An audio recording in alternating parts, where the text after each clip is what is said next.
We here? We up?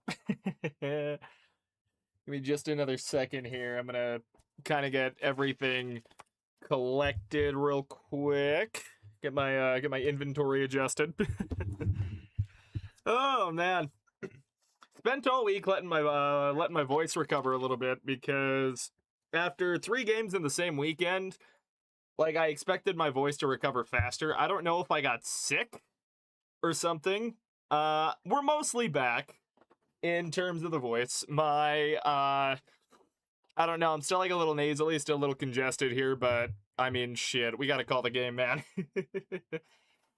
Oh boy, all right, where's my little graphic? There we are. How we doing? Broncos Chargers. It's gonna be a hell of a ride. I'm excited. We haven't seen these two teams square off since, I want to say week 2 or 3. Chargers won that on a last-second field goal. And one of the bigger storylines coming out of this right now is that the Chargers are resting I gotta, like, scoot a few things around here. Good lord. Man, I wish I could get my neon in the shot because, like, check that out, dog. maybe I can, like, jerry-rig my camera just enough to, like, kind of get it in the shot here. I don't actually know how possible this is gonna be. All right, maybe I should stop messing with shit before I break something. Let's just get that reset back how we had it. But how we doing today, man? Broncos football, final game of the regular season, and we will be on and off into the playoffs. Chat's all connected. I got everything prepared last night. Thumbnail, scoreboard, all that fun stuff. I'm so excited to get into this, man. I haven't uploaded anything all week. I made a short last night while I was writing down the rosters. Whew. So the big thing coming into this game right now, I need to turn my notification. There's a couple of things I got to do as I'm talking. I need to turn my notifications off. Okay, there's step 1. Step 2 is I need to properly credit the music that I used in the waiting room sort of thing. So give me just a second to get that done. But the Chargers are going to be resting their starters today. At least a good chunk of them. So it's going to be Trey Lance starting. There's going to be a lot of guys that are a lot of their starters that are basically going to be serving as backups. Like, they're going to suit up and everything, but I don't think they're going to play all that much. It's going to be really interesting just to see, you know, like if the Broncos can go out and absolutely torch the Chargers, or if we're going to have just a weirdly close game. Broncos have this bad habit of playing down to competition. I'm taking the hat off. My hair can look as stupid as I want it to. Who cares? Ooh, hang on. Sorry, just got to give proper credit to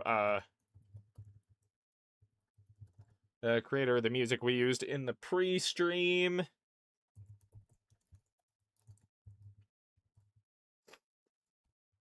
Bam. Alrighty. Get that saved in the description. Beautiful. Alright, we're all good. Conscience is saved. Alright, I will unpin that from chat now that I have it in the description. I need to fix my chat because I restarted my stream. Pop out chat. Okay, we're a mess today. Oh, when are we ever not a mess? So again, a lot of starters being shut down for the Chargers, or at least a good amount of them, but we are still going to see a few of them running through today. And again, a lot of these guys are going to be they're going to be backups for the Chargers. Broncos playing for the number 1 seed in the AFC, and it's starting to shape up like it did in 2015. Goodness gracious. Broncos, I want to say, beat the Chargers in week 17 of 2015 to clinch that number 1 seed in kind of the waning seconds. They had a 1-up over New England, and now the same situation is setting itself up here again. Win, and you're the 1 seed. Lose, and you could drop to as low as the 3 seed. The Jacksonville Jaguars have won their matchup against the Tennessee Titans. Surprise, surprise. The Titans are god-awful at this point. Cam Ward has nothing around him. I was saying that on MTTF on Saturday morning. So it's going to be interesting. A couple of milestones here that a few Broncos can hit I know Bo Nix is close to 4,000 passing yards. It would be his first in his career. Obviously, only 2 seasons. Went for around 3,700, 3,800 last year. He is up to, I want to say, 3,790 at the moment. Only about 210 yards away from that 4,000 yard mark. How we doing, Vic? How we doing?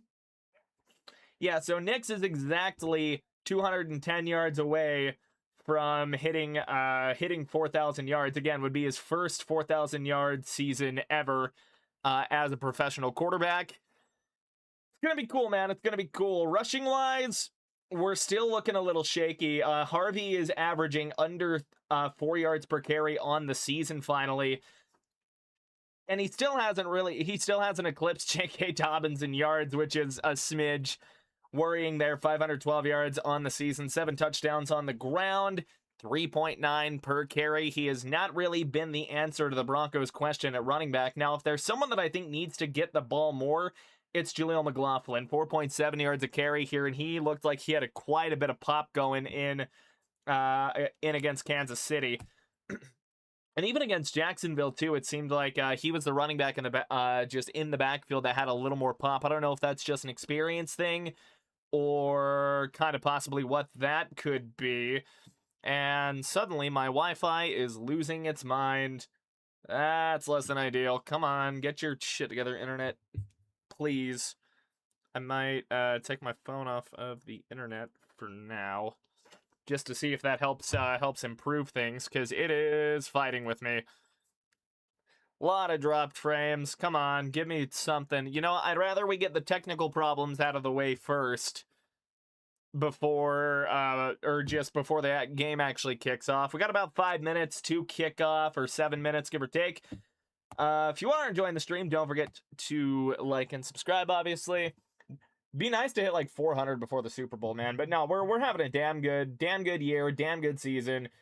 It's been a hell of a ride with you folks. That's for damn sure. Of course, so next week too, I guess while we're here, I might as well kind of run over the schedule. So if the Broncos do clinch the 1 seed this weekend, obviously they won't be playing on Wild Card weekend, so I will probably just be doing a Wild Card weekend game. Obviously, don't want to let that just sit on its own. So then it would be Broncos divisional round. In the event the Broncos do lose today or don't get the 1 seed today, it's going to be Broncos. We might do another wild card game, might do a Saturday, Sunday, just because that's usually how they chop those up. But no, man, I'm so excited for the playoffs. I haven't been this excited for a postseason in a while because the Broncos are good again. The Broncos are legitimately good, which is really exciting. So, of course, Broncos 0-3 against Jim Harbaugh and these Chargers haven't been able to muster up a win. Again, they kind of blew that lead in Los Angeles the last time these two teams met. They still haven't beat the Chargers in the Bo Nix era, got swept last year. So they'll be looking to avoid what would be kind of a catastrophic fall off from the 1 seed. Of course, the Jags are hanging in there. Jags get the 1 seed with a Denver loss and a New England loss. New England gets the 1 seed with a Denver loss. Broncos got their work cut out for them here. And again, hypothetically, it should be an easier job for them considering the fact that they are playing against the Chargers backups. I don't want to overlook these guys because they're all paid, they're all professionals, and not everybody is sitting. The Chargers are still going to have a couple of starters that are in the game, and a lot of their guys are still going to be backups that'll probably get some rotational snaps. We're just not going to see everybody. Like, no, Herbert, Hampton's out for the game. I think he had an injury that he's dealing with that they just decided they wanted to keep him out. So today we're probably going to be seeing a lot of, it's going to be Ladd McConkey. I think he's also the punt returner. Trey Harris is a guy to look for. Darius Davis, Keandre Lambert-Smith are guys I expect to see coming out more than, your Keenan Allen. Ladd McConkey, obviously. And then a tight end too. Tyler Conklin got the okay to go, so he'll be playing. It's going to be interesting. Broncos are playing all their guys. Broncos obviously have seeding to play for. It is what it is. I am going to run and blow my nose because, good God, I'm still getting over something. But yeah, we are about 4 minutes from kickoff. Going to be a hell of a game, everybody. I will see you all in just a second. My nose is killing me.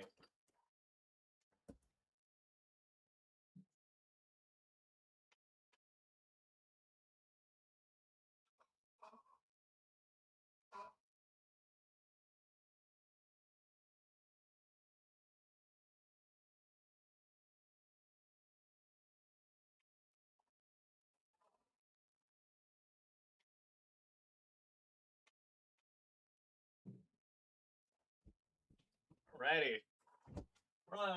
We're almost there. Almost to the start of all this. While you're here too, don't forget to like the stream. Helps a small creator like myself get out in the algorithm. I am hyped for this. Broncos football is back. We're so back.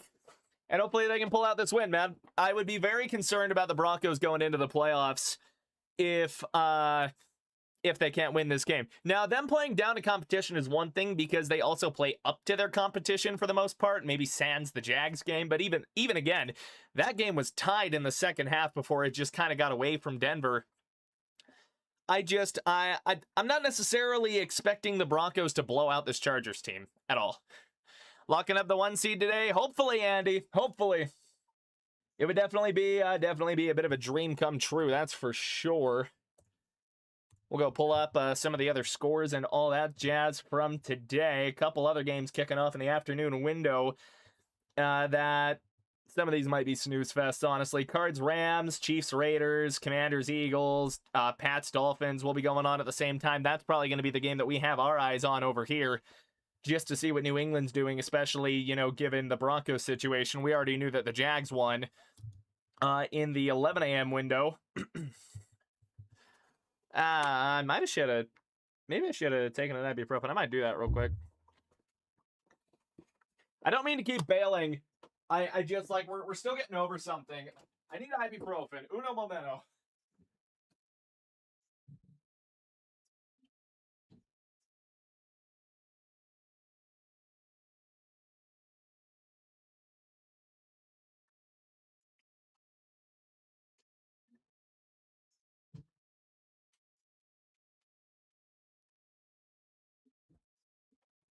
All right, we're good. Yeah, see, because I don't get ad breaks to cover for me, so, like, y'all have to know what I'm doing, because I don't get ad breaks to cover for me. So, yeah, the game that we will be most closely keeping our eyes on is going to be New England and Miami. Quinn Ewers, we're basically praying for a Quinn Ewers upset over there. But here we go. We are just a few moments away from kickoff. Don't forget to like the stream. See if we can hit 5 of those before the end of the first quarter. So, again, here are the stakes. A Broncos and New England loss gives Jacksonville the first seed in the AFC. A Denver loss gives it to New England if they win. All the Broncos got to do is win. It's all in front of them right here, right now. It's going to be a doozy. We'll be kicked off here in just a moment. Not sure who's got ball and who doesn't. Yeah, it's going to be great, man. Yeah. I'd like to thank each and every one of you for poking in. It is going to be a hell of a time, ladies and gentlemen. Tony Romo and Jim Nantz are on the call over there. Of course, this game was anticipated to have higher stakes. This could have been for the AFC West if it weren't for those pesky Houston Texans, who I don't even know if they won. Did the Texans beat the Colts or not? They did. Okay, it was close. It was close. Also in the news, the Carolina Panthers are your NFC South champion. So if you're a Carolina fan, maybe buy your Atlanta Falcons fan, your friend that's a Falcons fan, a beer. I think you kind of owe him one there. Is the audio good? Can we hear me? Can we hear me? Are we good? Do I have the right thingamabobber here? Let me make sure I'm not like completely cooked. Yeah? Yeah, let me know if the audio sounds good. I don't know. YouTube's yelling at me for some reason, saying like my audio bitrate's too low. I'm not sure what it's on about. Yeah, let me know how we sound. OBS says we sound fine, so I don't know what we're on here. God, that stadium, dude, has got to be rocking. Denver, one of the loudest places. That city loves their Broncos. Here we go. Let's getting set to kick this thing away. Your kick returner for the Chargers, it's going to be Keandre Lambert-Smith and Darius Davis are both of the guys that are back there for him. Number 84 and number 12, respectively. Lutz stepping back. Oh, getting set. And here we go into the mile-high air. First quarter, Broncos regular season finale. Fielded at the 2, Keandre Lambert-Smith up to the 20, and he's up the middle of the formation to about the 29. Maybe the 30. Devon Key, I believe, was the one that was in on the tackle. He's been a good special teams ace for the Broncos all season long, and that seems to be the best role for him. Of course, we saw him at safety one time. and that didn't work out well. Trey Lance, his first start in a year here against this Broncos defense, who have everything to play for. Broncos in the old school throwbacks, Chargers in their usual away uniforms. Chargers would be playing for seeding, but they lose the tiebreaker to Houston. I don't know how much higher they can get. So here we go. It'll be an I form for Lance. It's going to be Scott Matlock in the backfield at fullback. They send Will Dissly in motion. It's going to be Lance on a play fake. Throws it short to Dissly, and he's going to be tackled immediately. PJ Locke, and they call it incomplete. Locke able to force it out of Dissly's hands. Trying to go short just off of the rip there, trying to get Lance a little bit comfortable. PJ Locke stepping up from that safety spot to make a hell of a hit. Able to break that pass up, and that's going to make it 2nd and 10 for these Chargers. Again, one at about their own 29-yard line. So here we go, 14:49 to go. It's going to be Lance in the gun, 2x2 set. Now they send Gadsden in motion. They screen it out to Keenan Allen, and Keenan Allen wiggles kind of out of a bunch over on that left side. He's got a gain of what looks to be about 6 or 7 on there, and that's going to be, it's going to set up 3rd and medium for these Chargers here.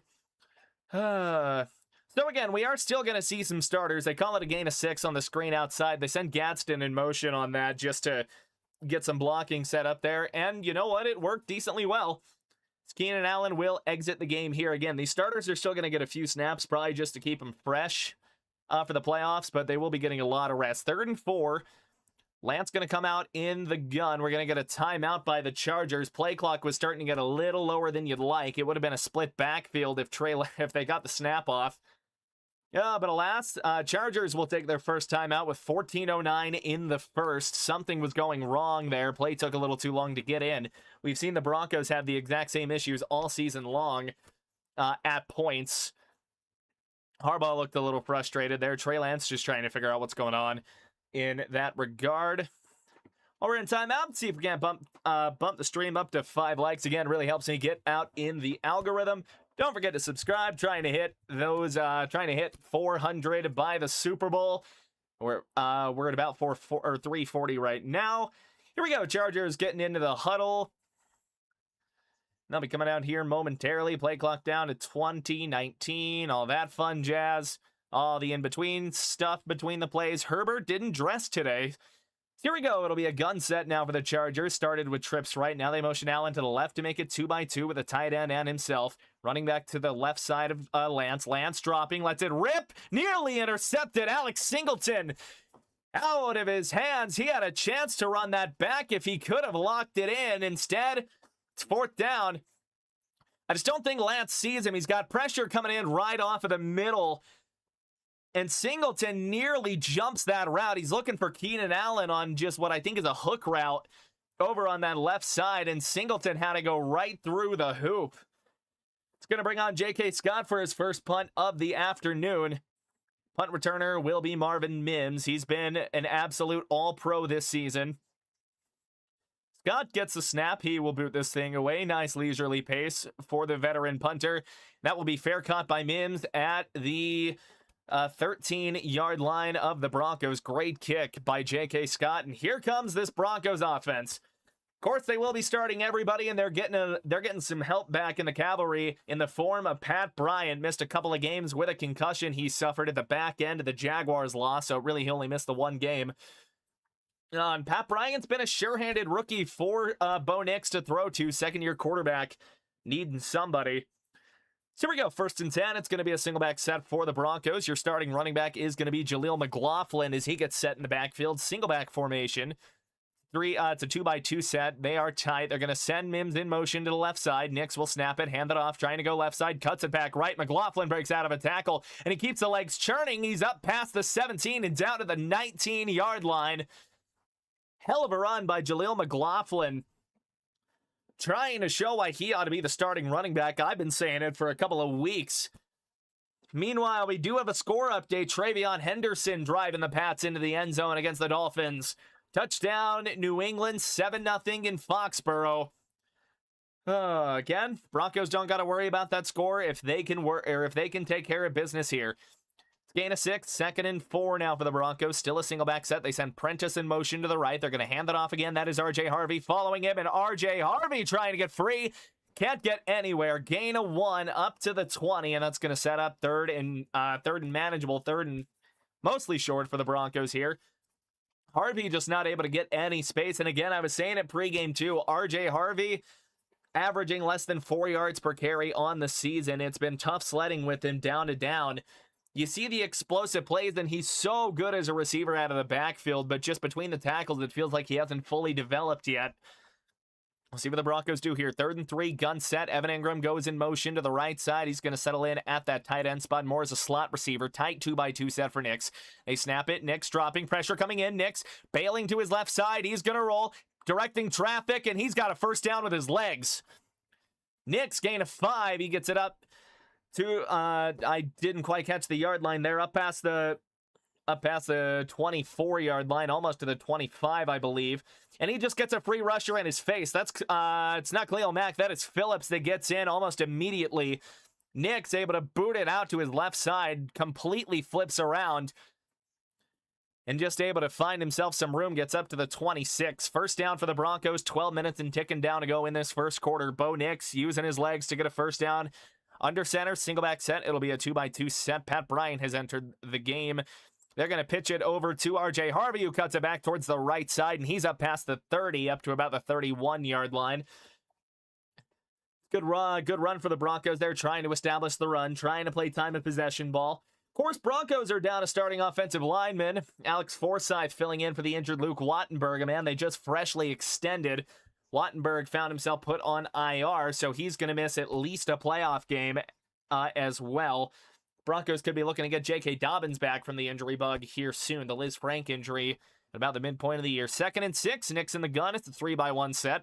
3 to the left, 1 up top alone. They're going to send Franklin in motion now to that right side, make it an even set. Nix, short drop, stands in, lets it rip over the middle, and he's got his man. No.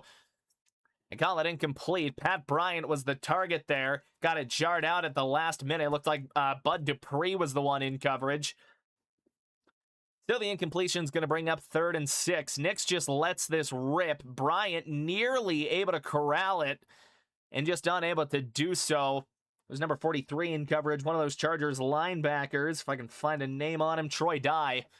So here we go, 3rd and 6. Nix empty set, trips right side. Tries a hard count there, nearly gets a jump. Play clock down to 9. Here we go. Nix snaps it. Short drop. Lets it rip. Left side. He's got his man. That is Pat Bryant fighting off a tackle from Hart. He'll step out of bounds with a first down. Gain of 8 or 9. And the Broncos get another first down there. 2 for 2 on 3rd down. And it's just Pat Bryant on a little slot out route there. More of a zig than anything.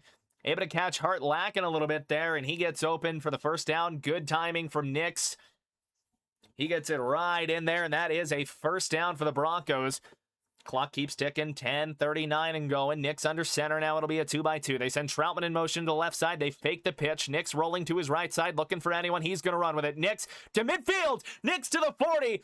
He had a good amount of room, and he's into Charger territory inside of the 40-yard line. Nix saw nothing but green grass ahead of him. And already we're seeing him use those legs to move these Broncos up and down the field. They fake the pitch. He's looking for a crossing route coming open there, and maybe he's got Adam Prentice if he decides to throw it crossing over the field. But Nix just sees the open grass, and he just takes it. Good play by the young quarterback. 1st and 10 at the 39 of the Chargers. Nix going to go under center. 12 personnel. Jaleel McLaughlin comes into the backfield. Nix will hand it off to McLaughlin. Cuts it right side. One man to beat. And he's up to the 32-yard line. McLaughlin making stuff happen.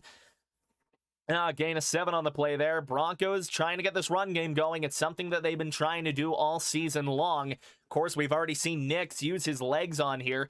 And it's a good read by McLaughlin as well. That play is designed to really go inside. It looked like the B or the C gap, but he finds something over on the other side, cuts it in, or cuts it out, cuts it in, and suddenly he's got 7 yards. No Derwin James for the Chargers today. Nix under center again. It's a 2x2 set. They make a change at the line. 5 on the play clock. They got to get it off. Nix snaps it. They actually pitch it. RJ Harvey cutting back up the middle, cutting around, making men miss, and he is spun down after a gain of 5. First down, for the Broncos. Wax is the one on the tackle. Number 58 for the Chargers. Marlowe Wax, the one that makes the full stop there, likely gets an assist from a couple other guys.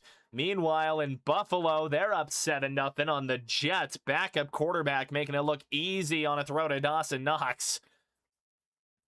Bills would clinch the 6th seed with a Chargers loss and a win by themselves today. Here we go, 1st and 10, 8:30 and counting down. Franklin will go in motion to the right side. It's a gun set for Knicks again. Lil Jordan Humphrey isolated to the left. They're going to fake the screen. They hand it off to Harvey on a draw. Harvey breaking through the middle. Harvey out of a few tackles, and he's got a gain of 10. Down to the 17-yard line, RJ Harvey. Finding himself some running room. Good design. They pump fake the screen to the outside before Knicks running a draw. Hands it off to Harvey, going right up the middle. Harvey lined up to the left. Great blocking, too. Forsythe gets up to the 2nd level on that one. And that's how the Broncos get another 1st down, just moving the ball. Now, if you're the Broncos, you want to see them finish in the red zone. You want to see touchdowns here, in general, but you really want to see them finish in the paint. 1st and 10 now inside the 20, down to the 16. 3-by-1 set for the Broncos. They fake it. No, they hand it off to McLaughlin. Following his center, McLaughlin's got a gain of 10. And he's almost down inside the Charger 5-yard line. It's a good run by McLaughlin following Alex Forsythe, who was able to get outside. And I want to see the route that Forsythe takes here. He just snaps and pulls there. Ends up with a 2-by-1 with a 2 versus 1 look there, but he's able to get the outside most man out of the play. That gets McLaughlin some room. Broncos really pounding the ball here. 7-12 and ticking down in this 1st quarter. Broncos pounding the rock. 9 runs to 2 throws. Here so far on the drive. I-form set for the Broncos. Heavy set, 22 personnel. They hand it off. Harvey trying to go up the middle. Nowhere to go. Taken down at the line of scrimmage. Marlowe Wax shooting the gap. Able to shut down the Broncos run train here. 2nd and goal now. That's a great job by Marlowe Wax to find the open gap, read where the run was going, and just shut it down completely. Chargers trying to make a goal line stand. Broncos trying to finally finish one of these red zone drives. They've had issues with it on offense, especially as of late. Nick's going to come out in an empty set. It's going to be a 3-by-1 or 3-by-2. He's got a bunch trips to his right side. That is RJ Harvey leading the charge there. Play clock down to 4. Nick snaps it out of the set. He throws the screen inside, looking for Brian, and he's not going to get far at all. Maybe a gain of 3, or not even 3, gain of 1.5. There's an injured Charger down on the field. That is Jackson. Dante Jackson, their starting corner, is down on the field. Training staff is going to rush out there, and I think that is going to get us to a commercial break unless they get them up quickly. Didn't quite see what happened there. Broncos ran a screen to the right side. Dante Jackson just trying to defend it. Gets caught up somewhere. They do cut to commercial break, and I hope he is okay. I do. We are in commercial break, though. It's going to be 3rd and goal with when we get back for the Broncos. Dante Jackson goes down with an injury. We're not sure what it is. We just hope the best. Oh, boy. I gotta remember, my voice isn't invincible. I gotta not, like, super overdo my voice here. Rin the damn ball. That's what the Broncos are doing on this drive, man. That is what the Broncos are doing on this drive. We'll go pull up some numbers here and some of these other scores now that we're in break. What do we got here? Rams are up 3-0 on the Cardinals. Cardinals are driving, though. Rams are playing their starters, at least to start things out. So, interesting to see how that goes. I don't know if LA can make a play for the 5 seed or not in the NFC. So, that'll be something that we maybe keep an eye on. 0-0 game in Philadelphia. Commanders with the ball at the Philadelphia 38. New England up 7-0. That's a game that we touched on. Raiders, Chiefs still in a scoreless game. 3-0 Detroit over the Bears. At the moment, 2nd and 2 for Chicago with their own 34. Broncos 3rd and goal at the 3. This is a scoreless game. Bills up 7-0 on the Jets. Hey, Bok Choy, how we doing today, buddy? jumping in here with a massive let's go Broncos, and I absolutely agree. Broncos got a 3rd and goal right now. Dante Jackson, unfortunately, went down with an injury.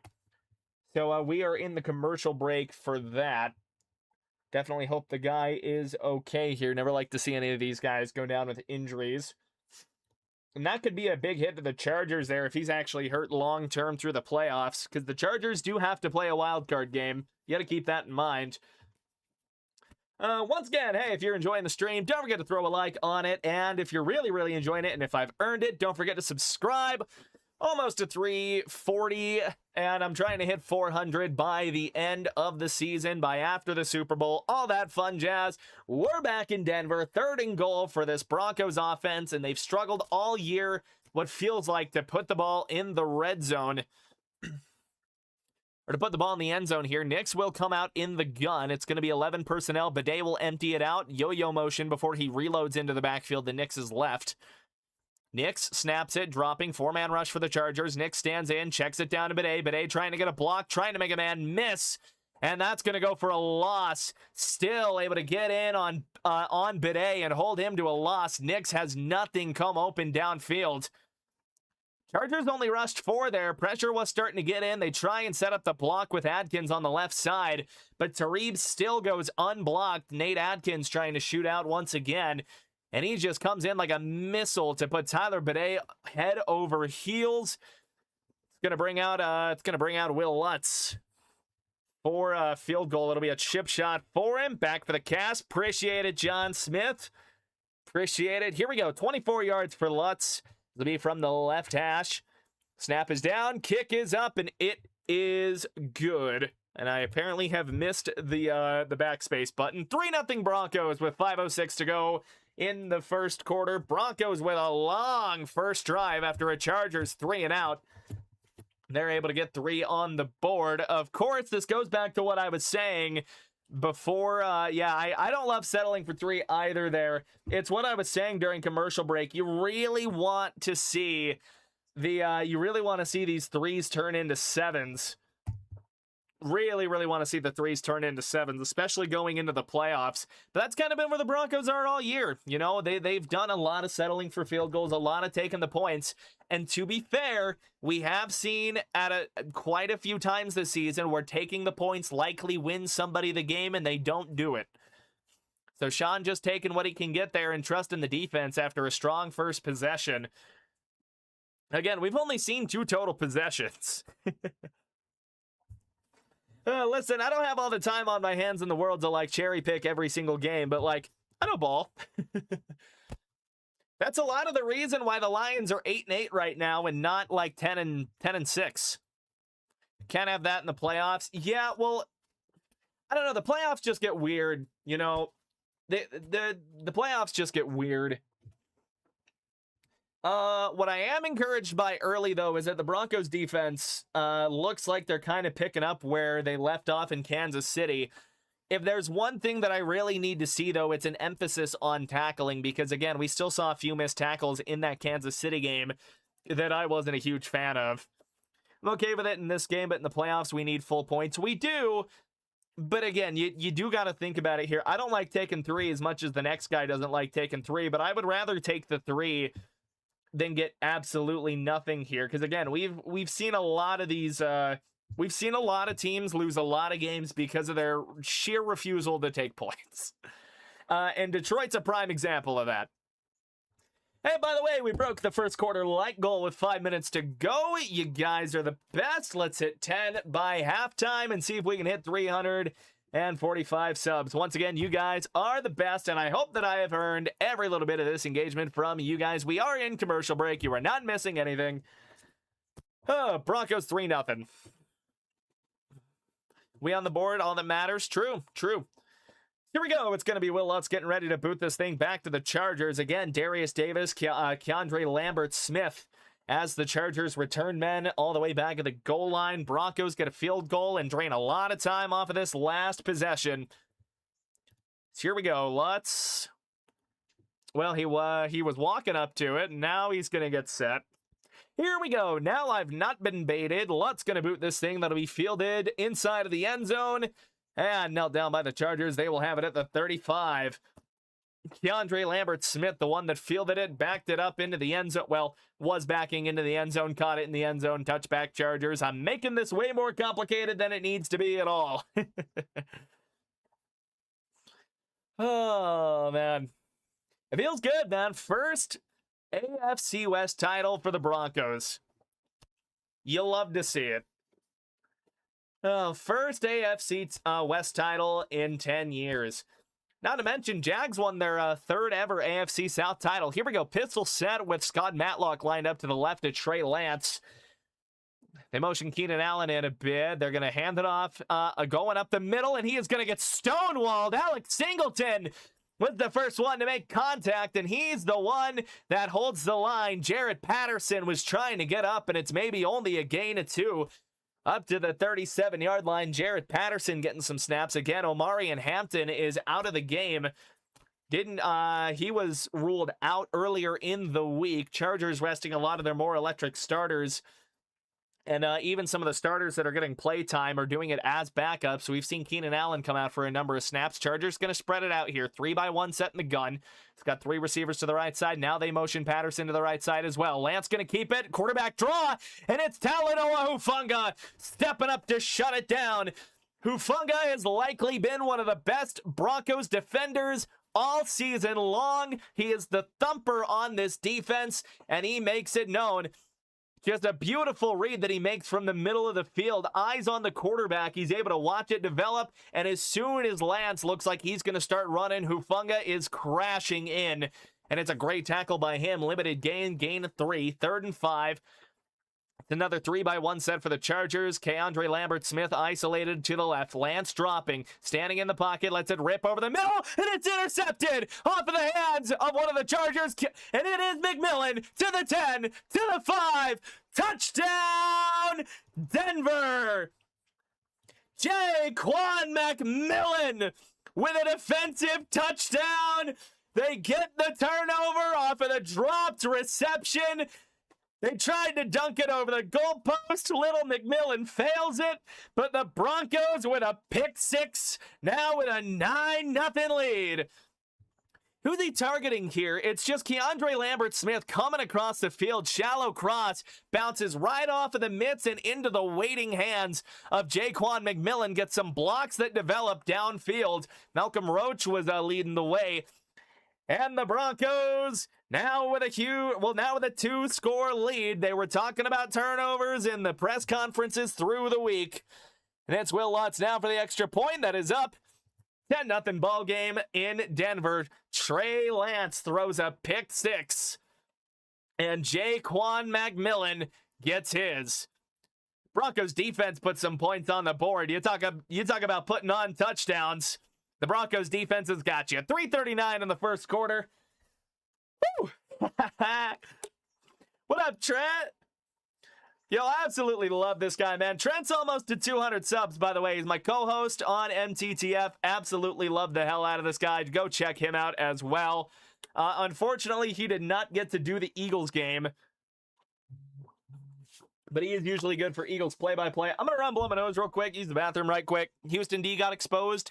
True. All right, I will be right back, ladies and gentlemen. Almost to the halftime light goal, by the way. Only 3 away. Let's get there. You guys are the best.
All right, nose blown. Like I said, I'm still getting over something.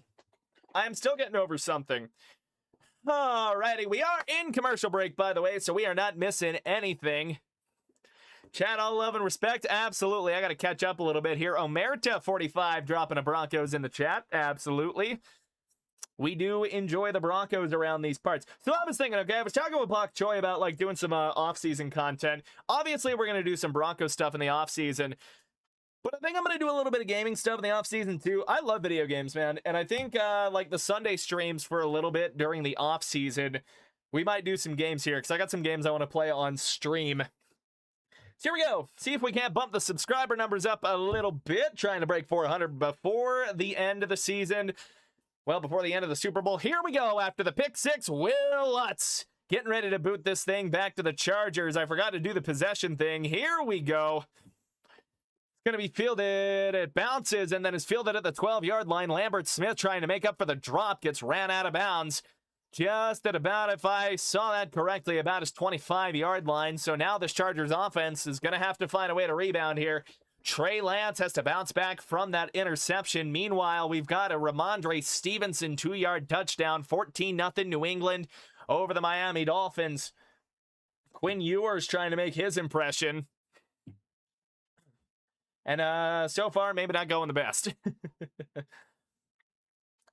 Alrighty, here we go. First and 10 for these LA Chargers. Broncos looking to get another big stop here. It's going to be a pistol set now for Lance. They've got it at their own 30-yard line. Matlock will motion into the backfield. Lance makes an adjustment at the line. They remain in a bit of an offset pistol. They will hand it off. That is Jared Patterson, who's got a run. He's got a lane, making that miss, and he's up to the 41. I don't know how Talanoa Hufanga held on to him. Jared Patterson had him dead to rights on the cutback inside. And this Chargers O-line, it's great blocking. They double-team Awazarike. They let a pulling guard get around and clear out another defensive lineman. It's a great, great design by the Chargers. And the Chargers, that is their identity, running the ball. Again, no idea how Hufanga held on. So here we go. I-form set, Matlock in it at fullback. They send Harris over to left side as well. It's going to be, they hand it off, and that is Patterson getting blown up. It's a bit of a loss there, only about a loss of one. Jordan Jackson, the one who finishes him off. It is DJ Jones that made first contact. Loss of one on the play. Broncos run defense gets a little bit of revenge. Going to set the Chargers back to about the 40-ish. They call it no gain, which I have no idea. No idea how he even got back to the line. The first Broncos pick six in a year since December 2nd. Here we go. Lance in the gun. 2nd and 10 of their own 42. It's going to be a 2x2 set. 2 tight ends on the right side. 2 receivers to the left. Lance will play fake it to Patterson. Stands in the pocket. Lets it rip down the left sideline. Looking for Keandre Lambert-Smith. Overthrows it. Incomplete. Riley Moss was in coverage there. Ranging over from what looked like a bit of a safety position there. Potential, if I had to guess the Broncos coverage, I would guess cover 2 invert. And usually the way that happens too is the corner or the deep safety starts up top. And then he'll go down and cover the flat while the corner will go down and play the deep half that the safety would otherwise vacate. It's a good disguise look for defenses here. And, of course, VJ loves his disguises. 3rd and 10 now for the Chargers after the incompletion of their own 42. It's another gun set, split backfield between Patterson and Gadsden. 2x1 set on the line. Lance dropping, standing in the pocket there. Lets it rip. Another deep ball trying to go down the middle, and it's incomplete. Keenan Allen double covered by Hufanga and I believe Jaquan McMillan. That's a vast overthrow there from Trey Lance, and the Broncos defense will get off of the field again. Broncos offense are going to be coming back out here. They got a field goal on their last drive. Colts season is over. All you have is IU. Hey man, IU's good though. IU's good. They punked the hell out of Alabama. I think that was the first thing Trent and I talked about. I at least brought it up at the start of MTTF. So here we go. J.K. Scott on for his second punt of the day. Trying to pin these Broncos pretty deep in their own territory. J.K. Scott lets it rip. It's going to be fair caught. No, Mims is going to let that bounce into the end zone there. Booming kick. But just bounces out. Broncos are going to have it at their own 20-yard line. 1:55 to go in the first. And I think they're going to let this run without going to commercials here. No, I am lying to you. I've gaslit you. They are going to commercials. Dude, IU is so good.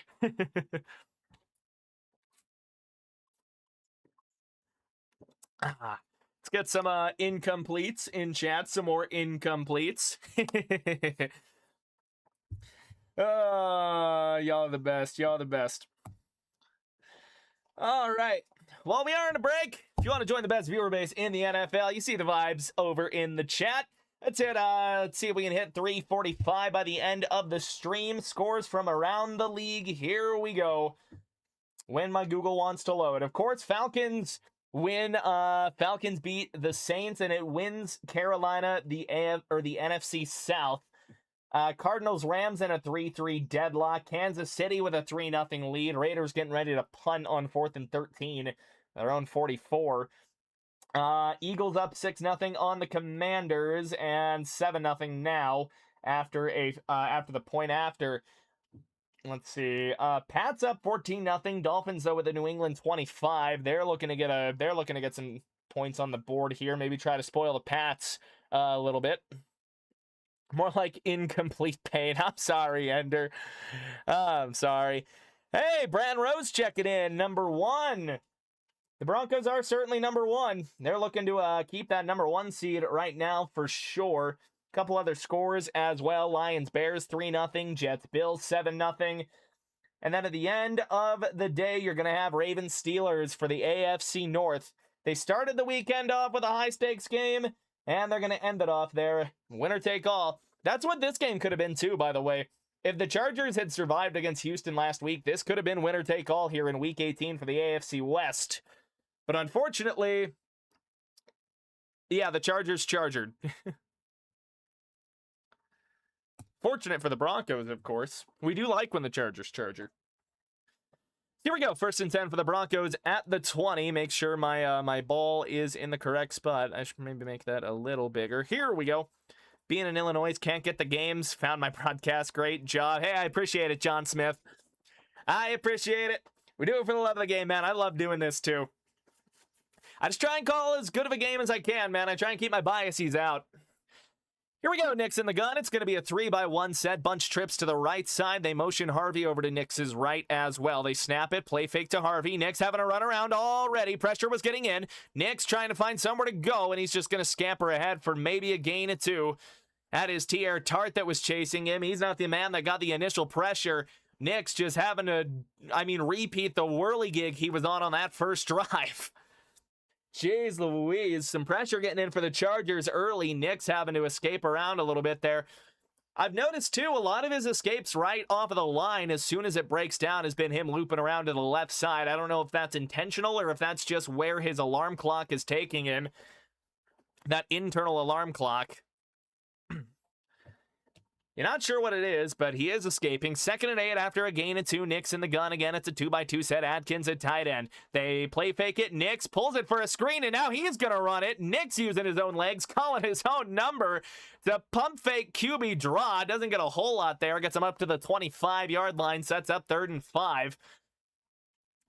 This guy's a madman. He play fake, pump fakes, and then he just goes right up the middle, gets a good enough block from Ben Powers to keep a gap open for him to jump through the B gap. And, ooh, we got a problem. Alex Forsyth is down. Broncos already down to him as the backup center. Sam Mustipher is the 3rd stringer for him. That's going to get a medical timeout, but, oh boy, Alex Forsyth, who I thought performed pretty admirably out of the backup spot as the sensor goes down. Looked like he was grabbing at his ankle, maybe got rolled up on, so that is gonna thrust Sam Mustipher into action, at least for a minute. We'll keep tabs on Alex Forsyth. We have gone to break, so nothing's happening. That could be a potential big injury for the Broncos. Remember, Luke Wattenberg is on IR right now. So you're already down to a backup. Showed me that Relly can play. Maybe we can develop him a little bit over the offseason. I think that's a lot of what you're hoping for. Yeah, already the second injury of the game, and it's a pretty significant one on both sides. Broncos lose their current starting center, while Dante Jackson for the Chargers went down. Not sure if he came back or not. Well, hopefully those guys are all right. I'll see if I can't find any updates on either of them in the future. Let's see if we can get one on Dante Jackson, if the Google will cooperate. Yeah, let's see if we can get an update on him here. He is headed to the locker room, and that was pretty much right when he got hurt. So they took Dante Jackson to the locker room. He did ball. Riley Leonard looked really damn good. That he did. One like away from the halftime goal already, and it's not even the end of the first quarter. I keep saying it. Best viewers in the league. 100%. If you want to join the rest of them, sub button is, I'm pointing the wrong way, right here. See if we can hit 345. I just like when numbers do number stuff. And here we go. 3rd and 5. Sam Mustipher will be thrust in. Dante Jackson is questionable to return with an ankle injury, and that's per the broadcast. Both teams losing some pretty crucial guys here. So Jackson got rolled up on during a tackle is what happened to him. I don't know what happened to Forsyth either. But again, it's going to thrust in Sam Mustipher wearing Matt Paradis' old number, 61. Here we go, 3rd and 5 of the 25. They send Pat Bryant in motion to the right side. Nick's in the gun. Tyler Bidet in the backfield for Denver. It's a 2x2 set, 11 personnel. Nick's dropping, blitzes on, lets it rip, trying to go back shoulder to Sutton, and it's incomplete. Ben St. Juste is trying to say that Sutton pushed off. I think they called it an uncatchable ball. I think Sutton wanted a flag as well. It's going to be 4th down, incomplete. Hand fighting on both sides. Nick's trying to go back shoulder there, and I just don't think Sutton is really ready for it. It's good coverage by Benjamin St. Juste. And yeah, you do get both guys hand fighting there. Again, Nick's trying to go back shoulder, can't find it. Alrighty, so here we go. It'll be Crawshaw on for his first punt of the game. Broncos finally stall out on offense. Snaps a little high, but he brings it down. And it's a line drive kick. It's going to bounce at the 30. It's going to roll inside. No, it's going to stick just at the 21. J.L. Skinner able to down it there. It's a great kick. Just a nice little looping line drive kick that Crawshaw gets down, lets it take a good bounce. Doesn't quite get the guys inside of the 20, but it's a good kick nonetheless. No Achane or Waddle. Jeez. Oh, so Ewers is fighting an uphill battle. Really fighting an uphill battle. Oy, oy, oy. Here we go. Chargers on offense for the final 30 seconds of this first quarter. Lance already with an interception today. One that went back for a pick six. They line up in the pistol. 2x2 set. Matlock lined up at tight end. They send him in motion. Play fake. Lance rolling around there, trying to get away from the rush. Lets it go. Throws it away in the direction of Disley. Incomplete. Jonathan Cooper was trying to bear down on him. And one of the emphases for the Broncos defensively this week, I remember Sean Payton was asked about, sacks on defense, a bit of a fall off. And his big thing was, we just got to play contain. We just need to rush the passer correctly, keep him out of the rushing lanes. And that was something that he really harped on. That and turnovers as well. We've already seen the Broncos get a turnover, turn that into points. Here we go. I-form set now for Trey Lance. Matlock lined in at fullback. It's 21 personnel for the Chargers. They snap it. Lance will hand it off up the middle. Jared Patterson looking for room. Almost breaks out of a tackle. Surtain held on to the ankle to let the rest of the cavalry get there. Justin Stranad able to clean it up. It's a gain of 9, and that will likely run the rest of the clock off of the first quarter. Broncos are going to go to the break with a 10-0 lead, and yes, they are going to let that run the rest of the quarter off. 9-yard gain by Jared Patterson. It's Pat Surtain that made first contact and was able to hold on for dear life. Broncos with a 10-0 lead. Jaquan McMillan getting his pick six. Feels good. It feels like McMillan gets one every year. If anyone remembers the Cleveland game last year when Jaquan got that one, or I want to say he got one against the Vikings the year before as well. Jaquan's been a hell of a corner for the Broncos. I think he can play a little uneven at times. Like, I think he has some real up and real down moments. But, I mean, Jaquan's been a stud for the Broncos, which really does kind of make you wonder, what's the plan for Jade? They're going to have to figure something out with him there. I'm going to grab me a sippy sip of water and spit out my pouchy here. Alrighty. 14-7, hell yeah. Again, a Pats loss would be absolute cinema today. It would be absolute cinema. Let's go pull up scores here. Let's go pull up scores. Of course, if you're still chilling in here with me and you felt I've earned it, subscribe button is down here. Here we go, 6-3 Rams.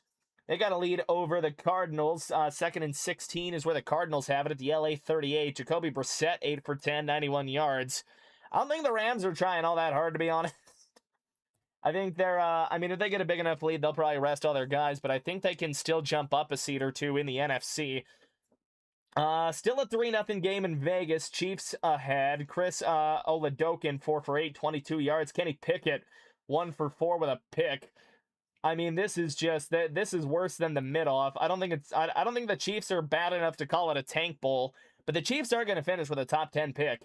7-0 in Philadelphia still. Commanders, though, in Philadelphia territory. Of course, we are seeing the Eagles rest a bunch of their starters here. Tanner McKee, 5 for 7, 82 yards and a touchdown.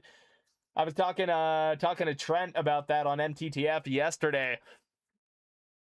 Seattle smashed the Niners. That was kind of a shocking result too, dude. I really thought, I thought that game was going to be higher scoring than it ended up being because the Niners offense has been nuts all year. Sam Darnold, dude, efficient as all hell. 20 of 26 for 198. Jeez Louise. Yeah, you know what? Sam Darnold made me eat my words, man. He played good in a big game, and Seattle's got the 1 seed because of it. Of course, that defense played lights out, too. Here we go. 3rd and 1 for the Chargers. It's going to be Hassan Haskins in at running back. They try the sneak, and the Broncos stonewall him at the line. He will remain at the 30. He needed the 31, and he did not get a single inch. That Broncos rush, shoving him back. Couple of Bronco linebackers diving in. Singleton, the first one to jump, and then Stranad coming in to help clean it up, too. The Broncos line just converged on the center, and that stopped that from going anywhere. Chargers trying a tush push, and they do not get it at all. It's going to bring on J.K. Scott for his 3rd punt of the afternoon. Marvin Mims on to return this thing. Now Broncos with a great stop. Scott gets the snap, and he will casually boot this thing away. Good veteran punter. Marvin Mims drifting, fair catching at about the 16-yard line. Still having to drift back a smidge. So that's where the Broncos offense is going to have it. 14-11 to go here in the second quarter. Broadcast might be going to break. No, we got eye on the field ad. That's what we love to see. Bronco defense coming to play today. Doing what they should be doing against some backups. Great work by this Bronco defense here. You love to see it. We are in a quick ad break, so not a whole lot going here. Eye on the field still, though, which is my preferred kind of ad. I think that's how all of them ought to go. Here we go. Broncos offense now coming onto the field here, trying to shake off what was a rough possession last time. They stalled out. Sam Mustipher remains in the game at center for the Broncos.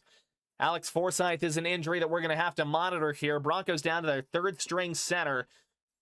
Starts as a split backfield, but the Broncos, they tighten it up into an I form here. 21 personnel. Adam Troutman, the only tight end. They send Mims in motion behind the backfield. Nix will pitch it to R.J. Harvey. Harvey looking for room, and he won't find it. Just maybe back to the line of scrimmage.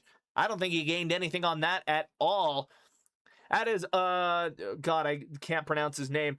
Ognabia, I think is how you pronounce it. Let me, jeez, I can't pronounce these names here. Otito Ogbania. That was the name I was trying to remember. And I did, and then I didn't. Atito Ogbania with a great tackle there at the line. And Dante Jackson has come out of the locker room for the Chargers. Split backfield for the Broncos in the gun. They motion Mims. They hand it off to Harvey. He gets blown up in the backfield. Troy Dye read it like a book. Not letting that go anywhere, and that's a huge loss for the Broncos. They get Marvin Mims going around in motion here. They've done that these past couple of plays, and RJ Harvey has had nowhere to go. Just getting blown up time after time, and this time it was a demolition in the backfield. They're trying to get him outside there. That is Harvey's strong suit in terms of the running game, and he just has nowhere to go. Makes it 3rd and 13 for the Broncos, their own 13-yard line. Nick snaps it out of the gun. They screen it to Bidet. Bidet trying to find blocks and some room to run. He's got it. Bidet with a first down. Navigating with a GPS that told him exactly what lines to take, and the Denver Broncos convert on 3rd and 13. I don't think you got a lot of plays drawn up for 3rd and 13 either, but it's great execution. Nix lets the rush come back. Mustafer and Powers dropping. They're able to get a double team off on Deshaun Hand. And then it's Bidet just with great navigation there, able to keep the legs churning, and he's got a gain of about 15 on 3rd and 13. And Alex Forsythe is now returned to the game for the Broncos. Nick's under center. They send Brian in motion. They tighten him up. Now he goes in full motion. He's going to play fake it. Nix has to step up in the pocket, and then he's just got to pull it down as he goes down as well. Couple of Chargers in. They had pressure. Phillips is the one that looked like he got back. I think a DB got back there as well. It's a rarity for the Broncos to take sacks. The Broncos O-line has been outstanding this year. It's a loss of 5. So after the big play there, they get blown up once again for a big loss. It's going to make it 2nd and 15, 11:40 and ticking down here in the game. Once again, a couple of Chargers got in for that sack. Can't quite find a name. Deshaun Phillips was the one in on it. Gun set for Nix, 3-by-1. He snaps it. 5-step drop, slings it out to RJ Harvey underneath, and Harvey drops it. Incomplete, and Nix, one of the leading quarterbacks in lost yardage to drops. RJ Harvey has oftentimes been a culprit, and it springs up again here. Those are things that you just can't have. Oh boy, Nix looking a little displeased with his running back, and I don't blame him. It looked like Harvey had a block and some room to run if he could have brought that in. Nothing doing for him, unfortunately, and that sets up 3rd and 15 now after the Broncos converted a 3rd and 13 earlier on the drive. Nix in the gun. It's a 3-by-1 set. Nix dropping, 5-step drop. Now he's got to step up in the pocket. Shovels it to Ingram as he's getting sacked. They're not going to get a first down, but they're up to the 31. It's a decent gain, but not enough. They give him a gain of 7 on that one, and as Nix is going down, I mean, the Chargers, they overload the right side of the Broncos line, lets a couple of guys kind of wiggle free, but as Nix is getting dragged down by Bud Dupree, he's able to shovel it forward to a wide open Evan Ingram underneath. It's a good way to not take a loss of yardage there. This Chargers defense is feisty, but I also don't know how much the Broncos offense are really trying to show anything with a 10-0 lead. Brings on Croshaw for his second punt of the day. Letting the clock tick a little bit. Croshaw catches it, and he gets it off cleanly. Angling it towards the left sideline. That'll be caught at the 17-yard line, and now that is Darius Davis on the return, and he was making some stuff happen there up to about the 27. Looks to be a 10-yard return. And Jesse Minter's got to be happy with his defense. Only allowed 1 field goal today on just in all of the Broncos' offensive possessions. 10:25 in the half, and that takes us to commercial break. Ladies and gentlemen, we're having a good stream so far, man. You guys have been awesome. Yeah, no more drops. I agree with you. I also agree with Omerta 45. Broncos. Oh, man. Yeah, you guys have been awesome so far, man. Appreciate each and every one of you checking in here. If you want to help me out, the subscribe button is just down here. Trying to get to 345 by the end of the stream. We've already broken the halftime like goal as well. See if we can hit 15 on that thing before half. Why not? Let's keep her pushing a little bit here. Helps me out in the algorithm. Let's go check out these other NFL scores from the afternoon window. 6-6 ball game in Los Angeles. Rams have it 3rd and 1 of their own 35. Still a 3-0 UG fest in Las Vegas. Jeez Louise. Kansas City does have it in Raiders territory. Not deep, though. 7-7 ball game in Philadelphia. I believe, who got that touchdown there? Was it one of the Commanders' backs? It was Chris Rodriguez. I got that touchdown for Washington, and if Philly's got it 2nd and 6 at midfield. Still a 14-7 game over in New England. Dolphins have the ball at their own 31. Quinn Ewers 8-9 with a touchdown of his own. Drake May looking a little mortal so far, 2 for 5 for 46 yards. So maybe the Dolphins looking to play spoiler to New England just a little bit and kill some of that momentum. They are still in contention for the 1 seed here. They would need a Broncos loss, of course. 6-0 Detroit over Chicago, and they've got a 3rd and 4 at the Chicago 45. We're going to look at some of the morning window games as well. Rin J. Harvey. Oh, man. Rin, RJ Harvey. Yeah, so the early stuff, man. Again, we had 2 of the highest stakes games in the NFC on Saturday. Buccaneers beat the Panthers, but it's all for naught after the Falcons beat the Saints this morning. And because of some weird voodoo magic in the 3-way tiebreaker, it ends up with Carolina being sacrificed as tribute. Getting to bust out the layout I made. True. I am excited for that. Maybe we show that off before we end the stream. I think that'd be hella cool. Here we go. It's going to be Trey Lance and the Chargers offense getting back to work. Pistol set for him. Broncos show blitz. They do bring it, and it's Jaret Patterson scrambling up to about the 31-yard line there. Gain of 4 on the play. Chargers just seem committed to the run there. Scott Matlock has been in on a lot of these offensive snaps. They're just bringing out heavy packages, trying to slam the ball down the Broncos' throats. The Broncos' run defense, they've been standing up pretty good so far today. Both these defenses making some great plays. Broncos defense just made a bigger one with the pick 6. 2nd and 6, it's a gun set for Lance. Jaret Patterson remains in the game. 3-by-1 set for the Chargers. Lance dropping, short drop, gets blown up as he lets this ball go. And it's incomplete. Looking for Keandre Lambert-Smith, working on Pat Surtain. Trey Lance took a shot as he let that thing go. Almost ended up taking a sack at the top of the drop. And as we mentioned, I mean, he gets whacked. I wish they'd show a replay of that. Oh, they're going to. I want to see who blows him up. They fake a screen to Keenan Allen. At least that's the route concept. And then he's just throwing a go ball down the right sideline. Nothing there. Lance 1 for 8. 3rd and 6 for the Chargers. Gun set again. 2-by-2 formation. Patterson remains in the game. He is to Lance's right. Lance, short drop over the middle. He's got Gadsden for a first down and more. Broke out of P.J. Locke's arms, and it's Jahdae Barron that gets him down in midfield. 2nd completion of the day for Trey Lance, and it's the reliable Oronde Gadsden working out of the slot on Jahdae Barron. Barron can't quite get his hand in there. Locke slows him up enough for Barron to be able to get back to him. He's just wide open over the middle there. Inside release on the corner. They find a pretty nice completion there, and they pull P.J. Locke out of the game. Locke is injured. He sits on the sideline. That's going to bring, I believe, J.L. Skinner or Devon Key into the game. Under center now, Matlock in motion there in the eye. They go play fake for Lance. Lance under pressure, and he's going to get dragged down. Dancing with Nick Bonito before Zach Allen and the rest of the cavalry arrive to bury him alive in the backfield. Trey gets lanced by this orange rush. Bonito fights through a double team. He gets Lance in his grasp. Can't drag him down.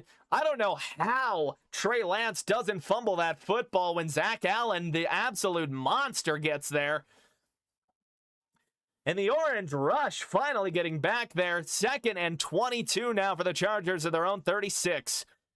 It's another 2-by-2 set in the gun for Lance. Patterson remains in the game. They're going to fake the screen, then they throw it short, and great tackle by Riley Moss. Darius Davis on the catch there. It's a modest gain up past the 40.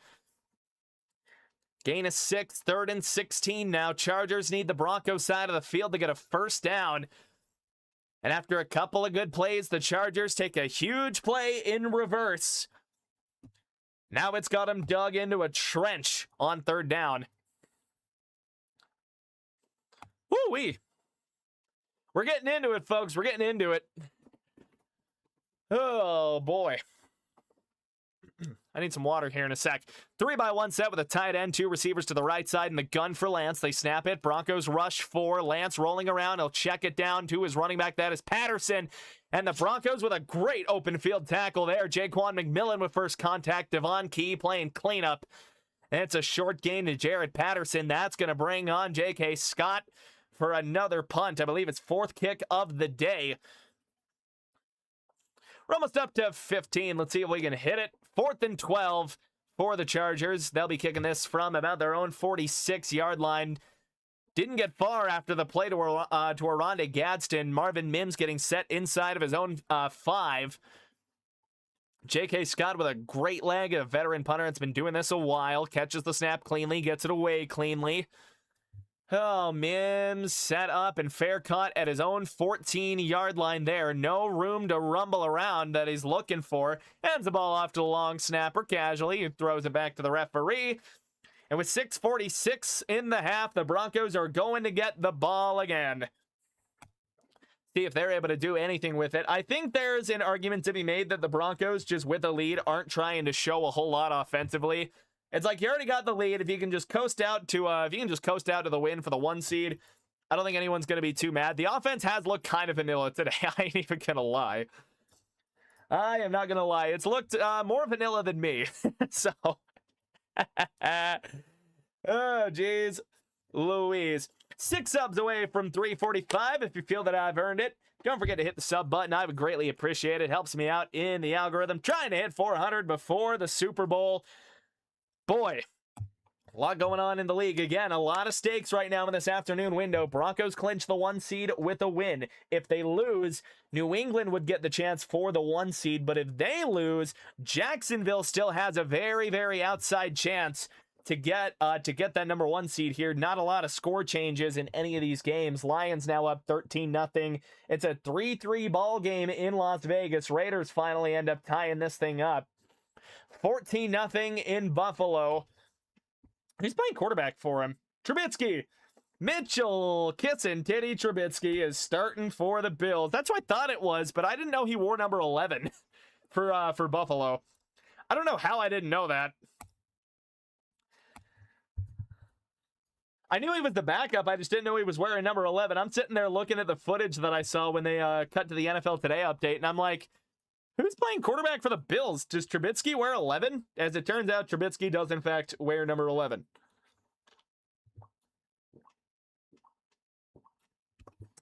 Big sip. Gotta keep the whistle wet, man.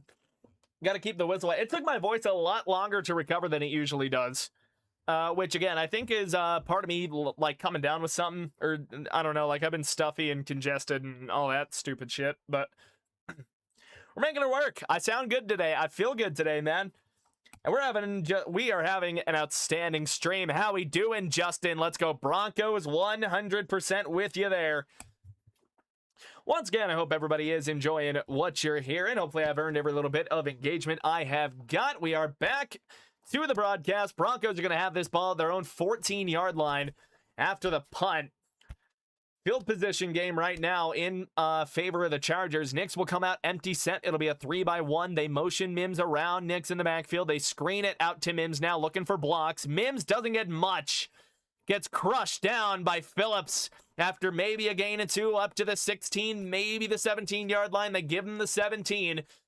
And Deshaun Phillips making some great plays at that linebacker position here. These Chargers linebackers are good, man. Troy Dye's blown up a play. Deshaun Phillips, it feels like, has been a guy that's blown up a couple of plays as well. Or Delshawn Phillips, excuse me. This Chargers defense has some dogs, man. If they can put it together in the playoffs, it's anyone's game. 2-by-2 set. It's a tight set for Knicks in the gun. Harvey in the backfield.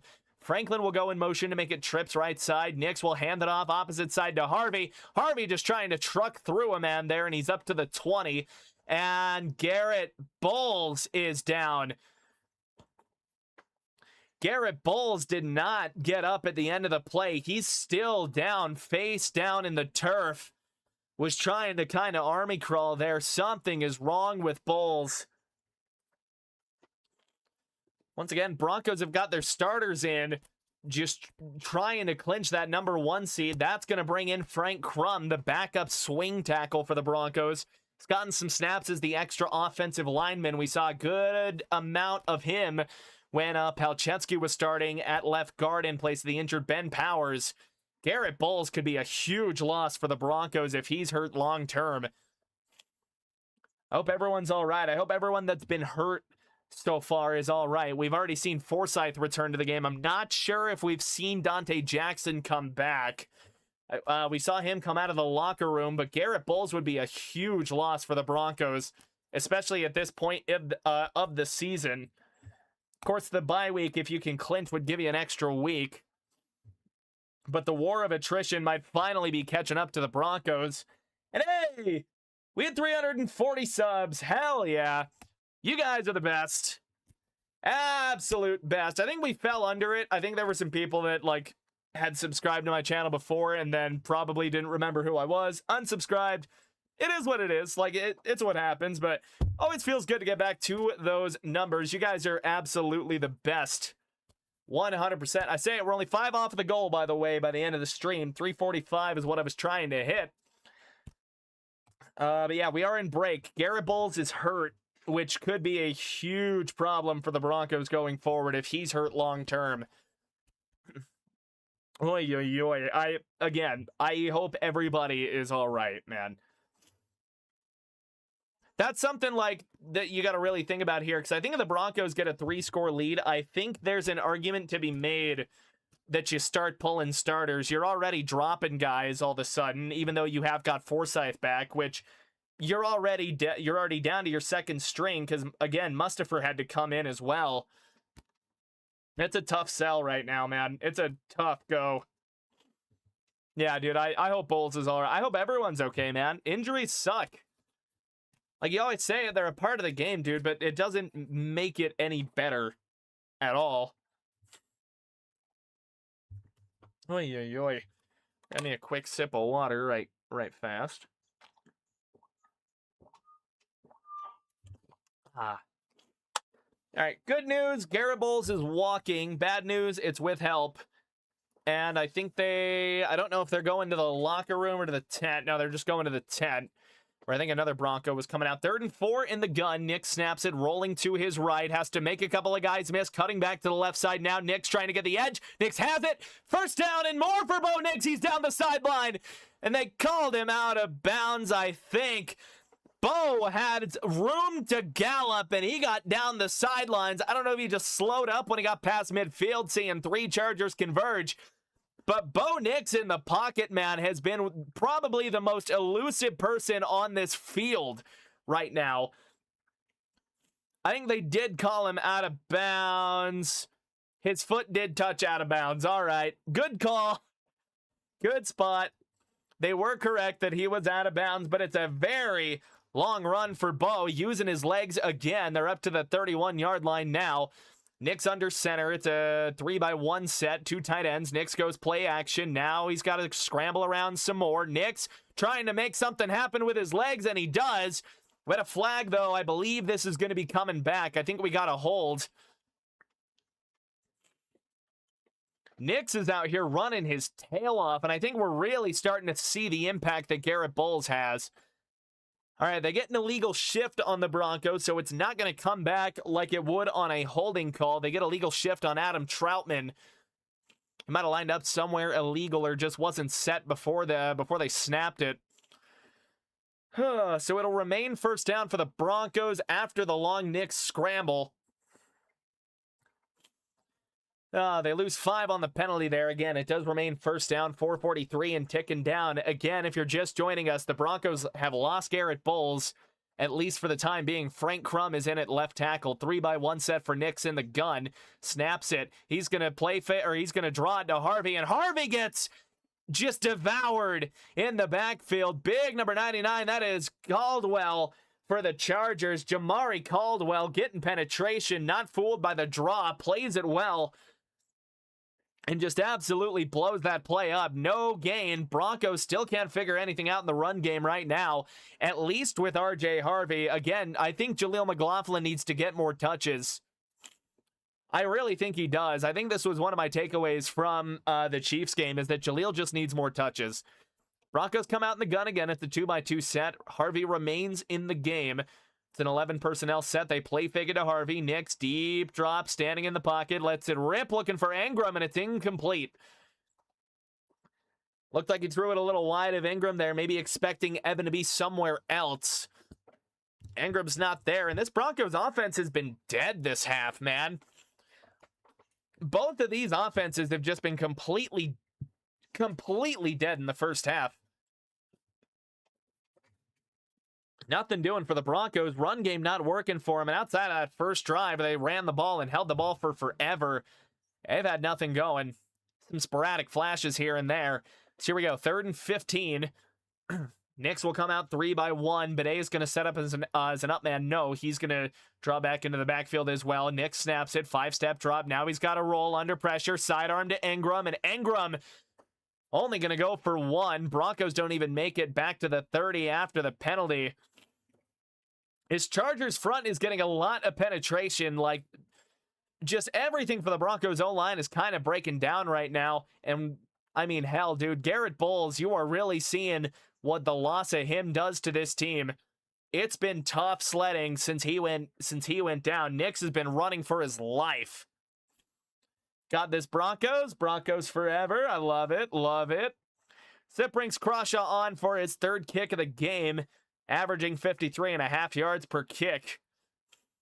Catches it cleanly, gets it away cleanly, drifting towards the near sideline. And that one not going to get as far as you'd like. Maybe pins the Chargers at about the 35. So it's about a touchback they would have gotten on a kickoff. And okay. The way the camera was zoomed, it looked like we were going to get a flag for a second. Still no update on Garrett Bowles, by the way. So it is the Frank Crum show until further ado, or until further notice. And left tackle, that guy needs to get himself going, man. Broncos are going to be having a tough time without Garrett Bowles for a minute if he's going to be out. Here we go. 3-by-1 for the Chargers. They sent a man in motion. Play fake for Lance. Lance under pressure. Lance having to tuck it and run there, and he's got a decent gain. He's got a first down. He had Nick Benito bearing in on him, and Benito couldn't really wrap him up. He had a hand high, kind of dinks Lance on the helmet. Can't really get grabby with that there. I'm surprised they don't pull the flag for the face mask, or illegal hands to the face at least. Benito is on him. I think he jumped and over-pursued the throw just a bit. I think they gave Benito incidental contact, benefit of the doubt. One of the few plays we've seen it poor contain for the Bronco defense.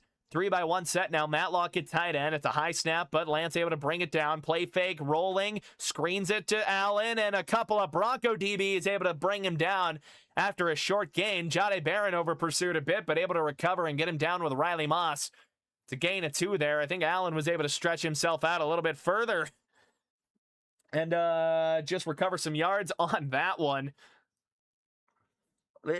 Chargers trying to get a little bit of life here, and we are down to the 2-minute warning. I like my shirt. Thank you, Justin. Thank you. All right, I'm going to run, blow my nose again real quick. I can feel it. I need to. My right nostril is really fighting with me here, so I'll be right back.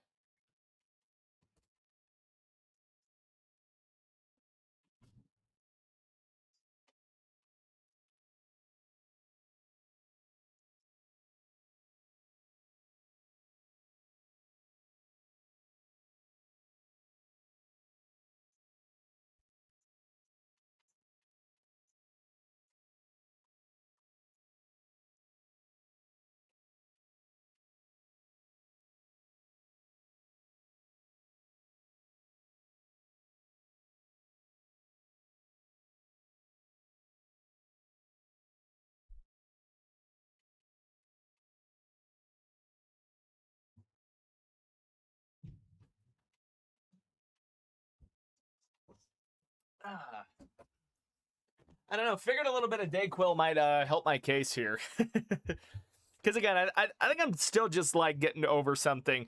Big Fork in the house. Go Broncos. Feel like I recognize you, Fork. I think I've seen you in here before. Glad to have you in once again. It's been a bit of a boring game up to this point. We had one big play in the Broncos pick 6, but other than that, both of these offenses completely sputtering. Broncos did get a field goal on their first possession, but other than that, it's been absolutely nothing. Oh, yeah, I forgot my water bottle likes to whistle if I suck too hard. If I give the water bottle a little too much sucky, it likes to whistle. Funny little quirk about that. Oh boy. Been here since the Grassy, right? I was gonna say I recognized you for sure. I just couldn't tell where. Glad to have you back in here, man. Hope you're enjoying the stream one way or another. We're almost up to 20 on this mofo. Let's see if we can get there. We are back in Denver. Hoo boy. Chargers ball. They're looking to go down and score here, get some momentum before they got to kick the ball to the Broncos at halftime. Broncos trying to get a stop right now.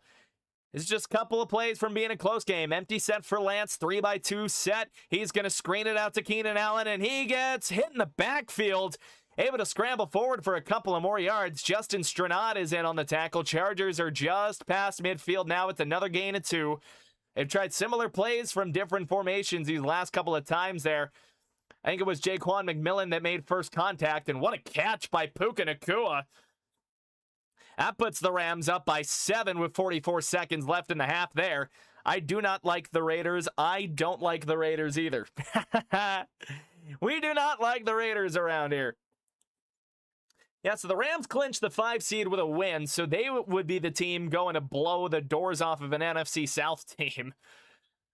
Well, off of the Panthers now after that string of events. 3rd and 6 for the Chargers at the Bronco 48-yard line. It's going to be Lance in the gun, 3-by-1 set. Gadsden in the slot, or more as the tight end on that right side. Lance snaps it. Broncos bring 5, gets it out quick. Trying to hold him short of the sticks. Jaquan McMillan. We'll see where they spot it. They're saying he got the first down. Jaquan McMillan thought he had Keenan Allen short. It's good coverage there by McMillan. He just lost the inside leverage. Chargers go hurry, and now we've got a stoppage. And we'll see who took the timeout here. I think Broncos might be trying to get a couple of subs in, but the Chargers might be wanting to stop the clock. No, Broncos use their first timeout of the half. Trying to keep some time on the clock to go down and score. Chargers are finally putting a drive together. Like I said, it's blanket coverage by McMillan. He's not in bad position until that inside cut. And I think that's where some of the where the Broncos are kind of getting... Oh, no, they're reviewing it. I think that's why the Broncos took the timeout. I think they wanted to give New York a chance to look at this to see if he's short. Every Bronco on the field was indicating that he was short. They gave him the spot. What's my dog's name? My dog's name is Bagel. She is a good girl. And it's overturned. So it's going to be 4th down. Broncos able to get the stop on 3rd and 6. They said he was short of the first down. So now the Chargers going to be bringing in a heavy package to try and convert here before halftime. 5 for 8 on 4th and short are the Chargers this year. Broncos trying to make that 5 for 9. They kind of hid Matlock in the huddle there. I'm not sure what the point of that was. But it's a 4th and a full 1 yard. Chargers just short of the field goal line for Cameron Dicker. And we're going to get a stoppage, I believe. Or not a stoppage. I think they actually just blew the play clock live after the review. I don't think the play clock is live yet for some reason. Not sure what's going on with that. The refs are conferring with Sean Payton real quick. Not sure if they're giving him his timeout back or not. We'll see.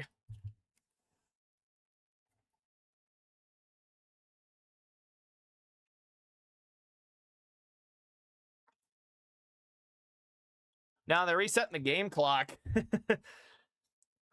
They are resetting the game clock to 1:40. It had ran down to 1:33 before the Broncos had called their timeout. So it's going to be 4th and 1. Now I think we're finally going to see the play clock wind.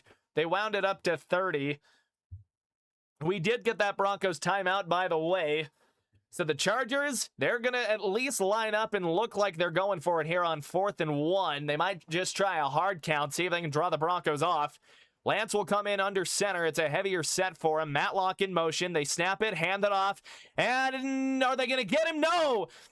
Able to... Oh, the ball's on the ground. Jonah Ellis jumps on it, but they whistle him down.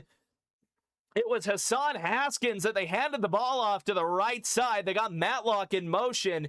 He just barely gets past the line to gain.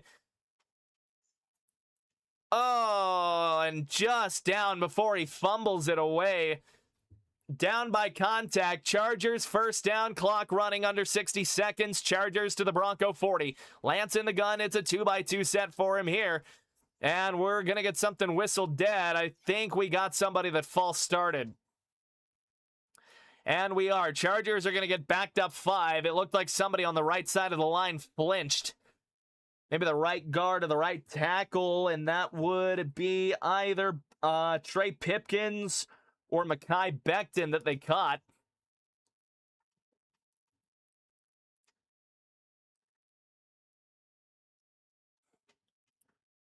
We'll see what they do here. I think they're asking if the Chargers want to get a timeout. I don't know if false start's a runoff penalty.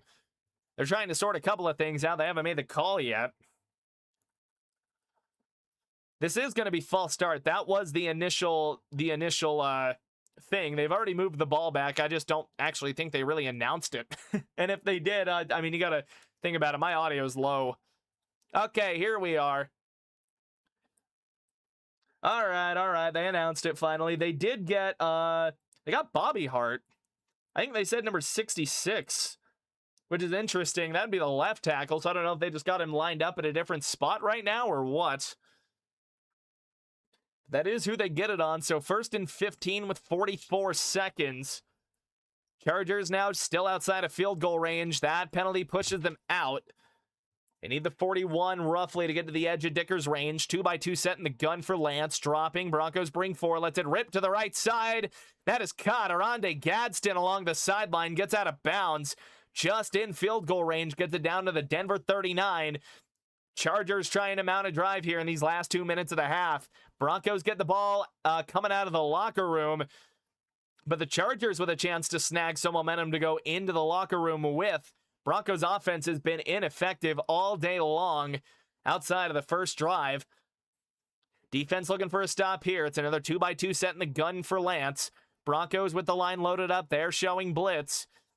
They back off. They only bring 4 short to the outside. Riley Moss in coverage. It's complete inbounds to Keandre Lambert-Smith. And we're going to get a timeout there. It's a 7-yard completion with 28 seconds to go. We will get a timeout from somebody, just not sure who took it. It's the Chargers with a timeout. They're inside of field goal range. They are well within Cameron Dicker's range now. Broncos just trying to hold him out of the end zone here and then maybe hope that Dicker misses.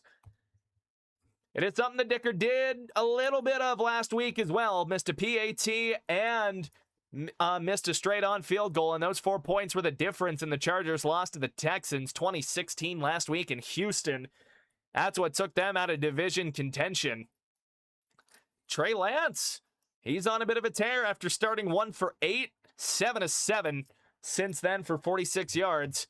3rd and 3 for the Chargers. 2x2, now they motion Allen to the right to make a trips bunch on that right side. Bit of a stack more than anything. Lance will snap it. Broncos bring 4, and it's Keenan Allen for a first down. Couple of Broncos in on the tackle. Chargers trying to get up to spike it. The short little inside arrow there that they run, and they do spike it with 15 seconds at the Denver 25. Sets up 2nd and 10. They stop the clock. Still get another play in here. Broncos defense is bending a little bit here, looking to not break. 2nd and 10, 15 seconds after the spike. Keenan Allen getting some love this drive from the offense. Again, he's been on the sideline for a good chunk of the game here. Some of these Chargers, they are cycling through kind of more or less as rotational backups, as we've seen. Oh, and the Chargers now trying to muster something here before the end of the drive, or before the end of the half, excuse me. 3-by-1 set, 3 to the left here with a tight end, 2 receivers. They snap it out of the gun. Rolling left now is Lance, and it's nearly intercepted. Riley Moss had a chance to jump. He jumped the route perfectly, just couldn't keep it in his hands. Perhaps the effect of practicing with the boxing gloves just goes right through his mitts. Broncos sitting in zone. Riley does a good job of reading where that thing is going. He just can't bring it in. That would have held the Chargers off of the board guaranteed, and he maybe could have housed it. Could have put up 14 for the Broncos, for the defense. 3rd and 10 after the drop pick, 11 seconds at the Denver 25. 2-by-2 set now. Lance, or 3-by-2 and an empty set for Lance. They snap it. Broncos bringing pressure, and it gets in. They whistle it dead. And we'll see what happened here. There's a flag on the play, and it's a delay of game. Chargers couldn't get it off before the play clock hit 0. They're trying to keep that one timeout in their back pocket, and that's going to cost them 5. Unable to get the playoff there. Broncos had heavy rush coming in, but I don't know if that's just because of the whistle or what. Oh, 3rd and 15. Now for the Chargers. Lance in the gun again. It's a 2-by-2 set with a running back to his right. They snap it. Broncos bring 4. Lance gets it away. Keandre Lambert-Smith had some space to work with. He's down to the 10. And now he's hurt.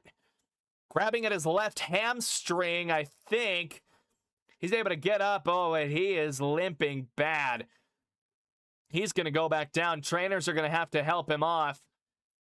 I don't know if that was made during the tackle, if he just went down weird. It was Surtain on the tackle. I don't know if he just went down weird or maybe pulled it mid-run.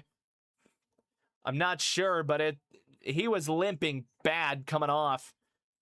And he hasn't even gotten back up yet. Chargers training staff looking at him. The Chargers do take their final timeout with 6 seconds to go. Could see him maybe try one end zone shot here before giving Dicker the chance, but it would have to be immediate for them. Either way, they seem poised to make this a one-score game. CBS has cut to a quick little promotional ad real fast. There are a lot of injuries so far in this game. Lambert-Smith is one of the Chargers' primary kick returners as well, so there could be some impact on that one if he can't go the rest of the game. Broncos have lost. They lost Garrett Bowles earlier. I'm not sure if he's going to be down the rest of the game or not. Broncos clinging to a 10-0 lead right now. Chargers seem poised to make it 10-3, and with 6 seconds left, they've cut to commercial break. We'll see if we can get you guys an update on Garrett Bowles. I can't spell, apparently. Bowles went down with an injury on the Broncos' last possession. And I don't know that we have an update on him yet. See if we can get an injury update on him.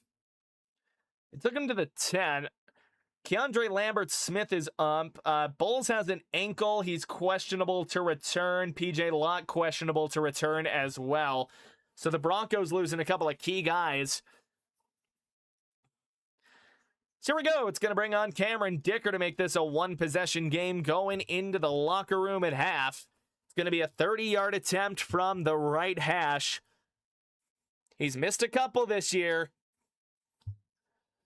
2 misses from inside 40 yards. They snap it. Kick is up, and it is good. It kind of curved back in there, went on a straight line just inside the right upright. And with 3 seconds to go, the Broncos are maybe going to get a kick return here, see if they can do anything with it before we take this into the locker room in what has been kind of a sloppy half of football here. Neither one of these offenses looking all that convincing.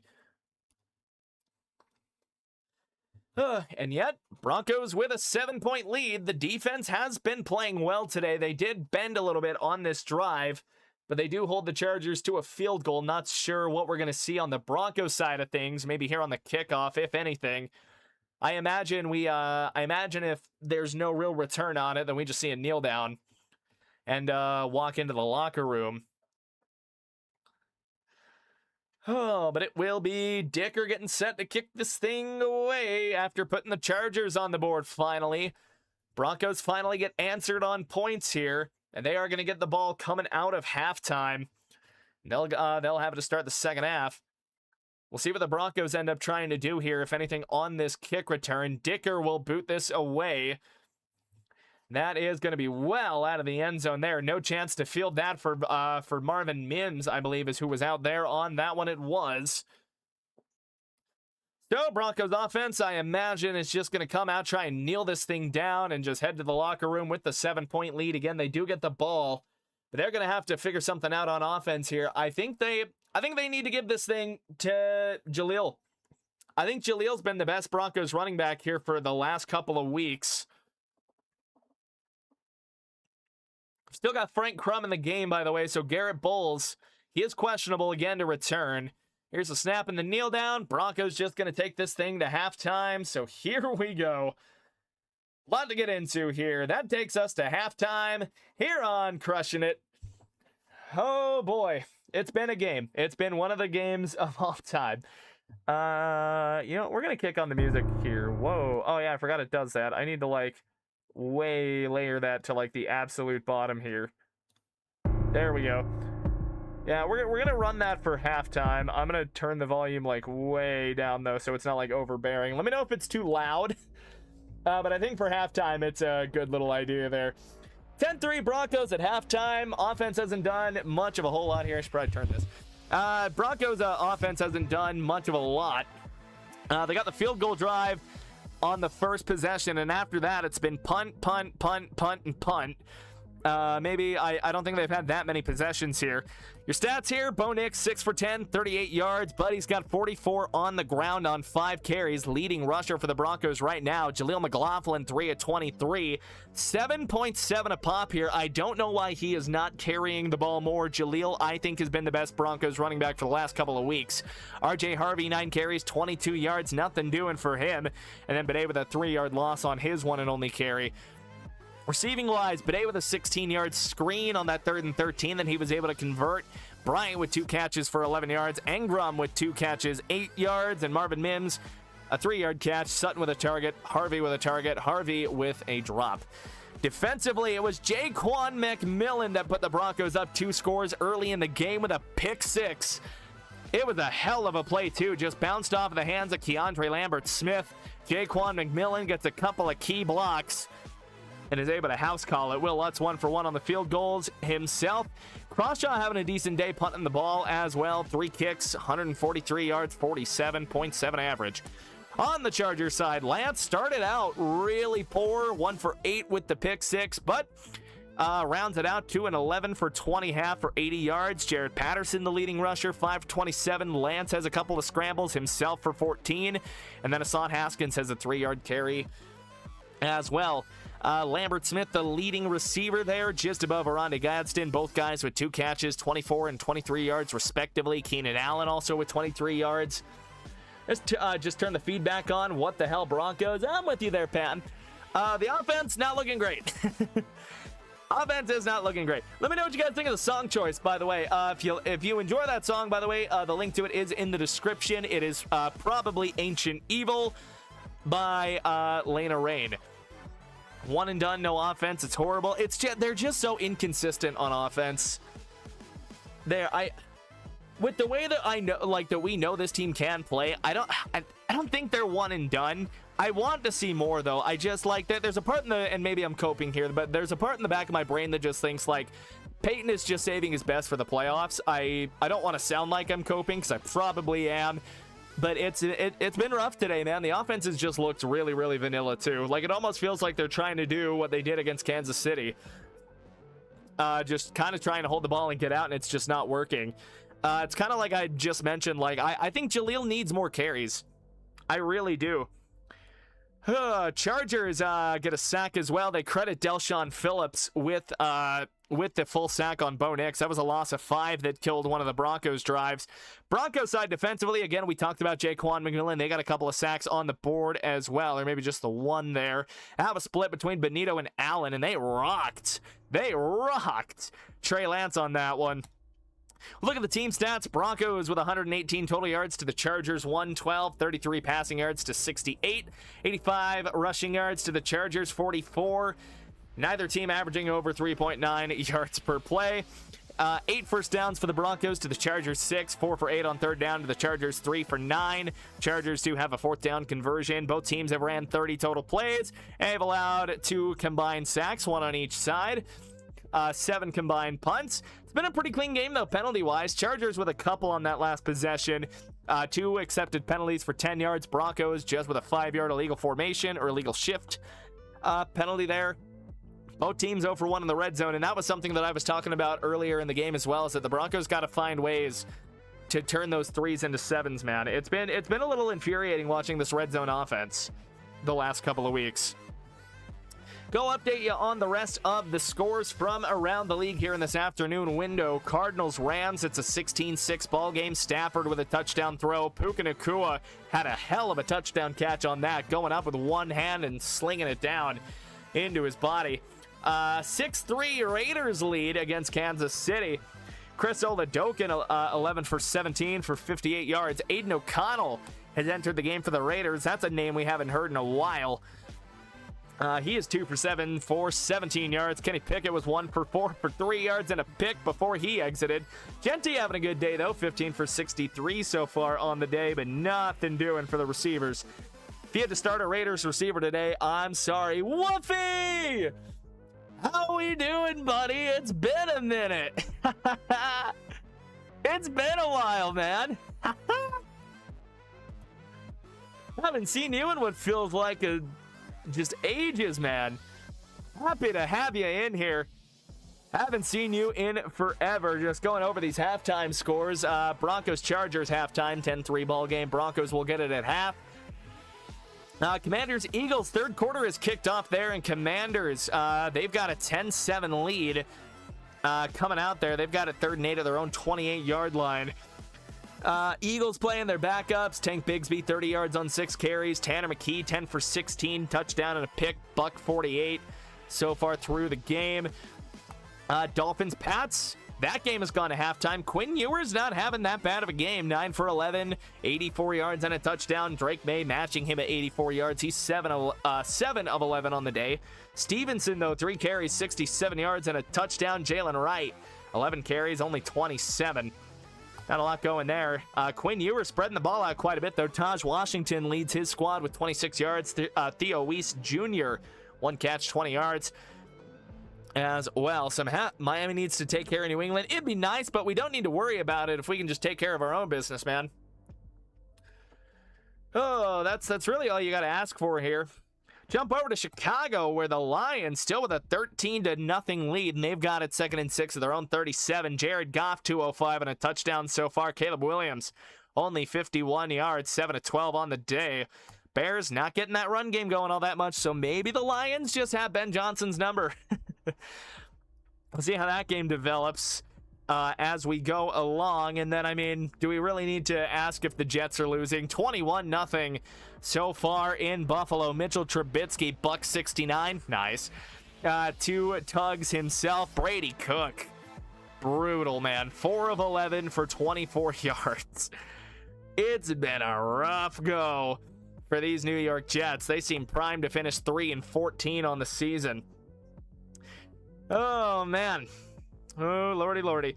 See if we can get the stream up to 20 likes. You guys have been awesome so far today. It's been amazing having all of you in here, seeing all the new faces, all of that fun jazz. And we're almost to my subscriber goal for the stream. 3 away there. So if you want to help me, subscribe button is just down below. Let's look at the morning scores from today. And the whole day started off, I think this is the first game that kicked off. Colts and Texans, probably a little closer than I think some Texans fans would have wanted. Tell you what, Riley Leonard showed some flashes, had a couple of nice deep balls in the direction of Alec Pierce. He finishes 4 catches, buck 32 and 2 touchdowns. Both of those obviously from Riley Leonard, 21 of 34, 270, 2 tugs. Does throw the interception. Rigoberto Sanchez also with a completion for 16 yards. The Colts ran that weird back-to-back fake punt thing. They got it on 4th and 5, and then they kept the punt team out for some reason.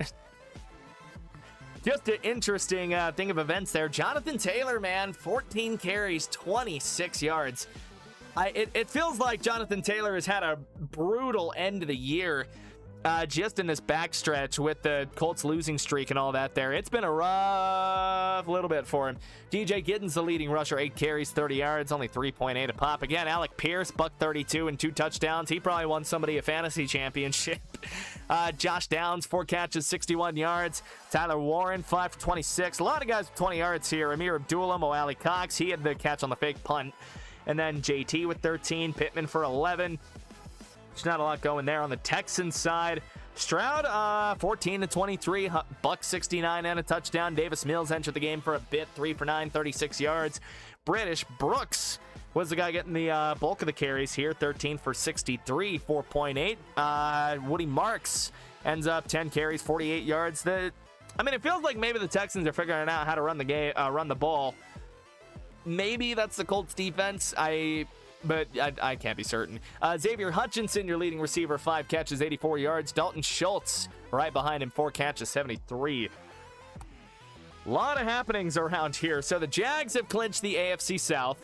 The Panthers, because of some stupid tiebreaker, they lose in Week 18, but the Falcons hand them the division via 3-way tiebreaker, which is bonkers, by the way. New England, Denver could both lose in their first playoff game. Oh, absolutely. The AFC is so wide open. Like I think every team in the playoff, maybe minus whoever wins the North in the AFC and the South and who's already won the South in the NFC. I think it's anyone's year, man. I really think each of these playoff games are going to be a coin flip, man. I really think that's what's going to make getting the 1 seed so important for whoever gets it in either conference. Obviously, Seattle's already clinched on the NFC side. But for Denver to get the 1 seed, and I think, Sean Payton's exact words, it's one chance that you don't have to sit through where you could get one and done in the playoffs, in the wild card. Like, the 1 seed, it cannot be overstated how huge it's going to be. I predicted it. Fair enough. Was it the Carolina? Are you talking about the Carolina one, or what are you talking about, Trent? I'm just not, I am not sure. But yeah, dude, like all of these games are going to be so good. So if I go look at the playoff picture real quick, we can kind of start gauging if the results hold where everything's going to be happening. Of course, we don't really have the AFC North figured out yet. So we'll wait for this to load, and then we can kind of give you some projections. So obviously, again, Broncos currently in the 1 seed. They've got the lead. If that result holds, they will have the bye over the wild card. Playoffs will go through Denver. So the way it stands right now, it would be New England hosting Buffalo. Of course, I think Buffalo can jump a spot with a win and a Chargers loss. That would so that would be, again, if the current results hold, it would be LA going to New England. It would be Jacksonville hosting Buffalo. And then it would be whoever wins the AFC North hosting Houston. And Houston is ridiculous. Oh, the Carolina one? Okay, yeah. I just wasn't sure exactly what you had. So the NFC playoffs are also set as well. You got Seattle in the 1. They've got the bye. So wild card weekend is going to be round 3 between the Bears and the Packers. That's going to be absolute cinema. It's going to be Philly right now in the 3, at least the way it's shaping up. Of course, Chicago could actually still lose that 2 seed. So it could be the Eagles greeting the Packers. And we've gotten, I feel like we've gotten some good playoff games, or just some good games at least out of them. Carolina's going to host whoever wins the 5 seed. Rams can clinch that with a win, which it appears they are going to get. I don't have any faith in Arizona to come back in that game. So it'll be San Fran then going to whoever gets the 3 seed. Whew, that's a lot. But here we go. We are on to the 3rd quarter. Broncos are going to get this thing to start it out. And here's what I want to see. I want to see the blocking get themselves figured out here. Hopefully Garrett Bowles is okay, but if not, Frank Crum needs to step up at right or at left tackle. Jaleel McLaughlin needs to get the goddamn ball more because he's the only running back doing anything worth a damn for the Broncos right now. Want to see the defense keep doing what they were doing for the most part in the first half. They did bend a little bit there to end things off. You'd like to see him continue where they were before that drive, just utter dominance. Eagles back again, lol. Oh, jeez. It could be, man. It could be. These playoffs are going to be so good. Here we go. Dicker will boot this thing away. This ball will be fielded about 8 yards deep in the end zone. Knelt down about 10 yards deep right at the back line by Mims. No chance for a return. Here we go. Knicks working on a 6 for 10 day. And we're going to have to see what the plan is here. Again, I think Jaleel McLaughlin needs to get more carries for the Broncos. He has by far been the best back these last couple of weeks. I would just like to see him get more touches because he seems like he knows what he's doing a little more. RJ Harvey down to down is just so frustrating right now. See if we can get the stream to 20 likes. See if we can hit 345. Here we go. 1st and 10 for the Broncos. Knicks will come out in the gun. It'll be a 3-by-1 set. Sutton isolated, bottom of the screen, right side. I send Brian in motion to that side as well, making a 2-by-2 set. Knicks dropping, standing in the pocket. Lets it rip. No, batted down at the line. Somewhere in the middle, somebody got a hand in there, and that is going to be batted away, incomplete. That is Deshaun Hand getting a hand on it. Broke up the passing lane. Knicks had his man open over the middle. Ball gets batted away, incomplete. Currently lighting up the transfer portal for next season. Oh, I bet.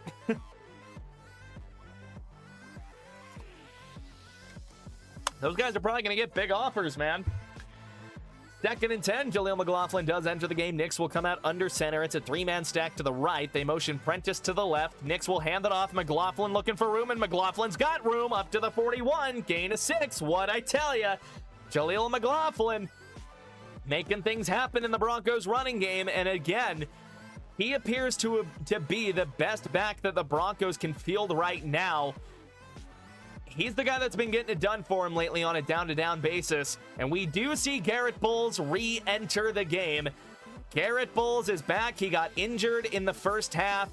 He is back after the first 2 plays. 3rd and 4. It's going to be an empty set for Knicks. Now he'll reload it with Harvey. They snap it. Knicks looking that way. Throws it Harvey's way. And Harvey not ready for the location. Knicks throwing it back shoulder to Harvey. Harvey couldn't get around to it. Bounces off his hand. And it goes incomplete. Harvey just can't get both hands up to it. I don't know if Knicks was trying to put it there just with the way the coverage was. If Harvey catches this, though, he's got it in stride for a 1st down.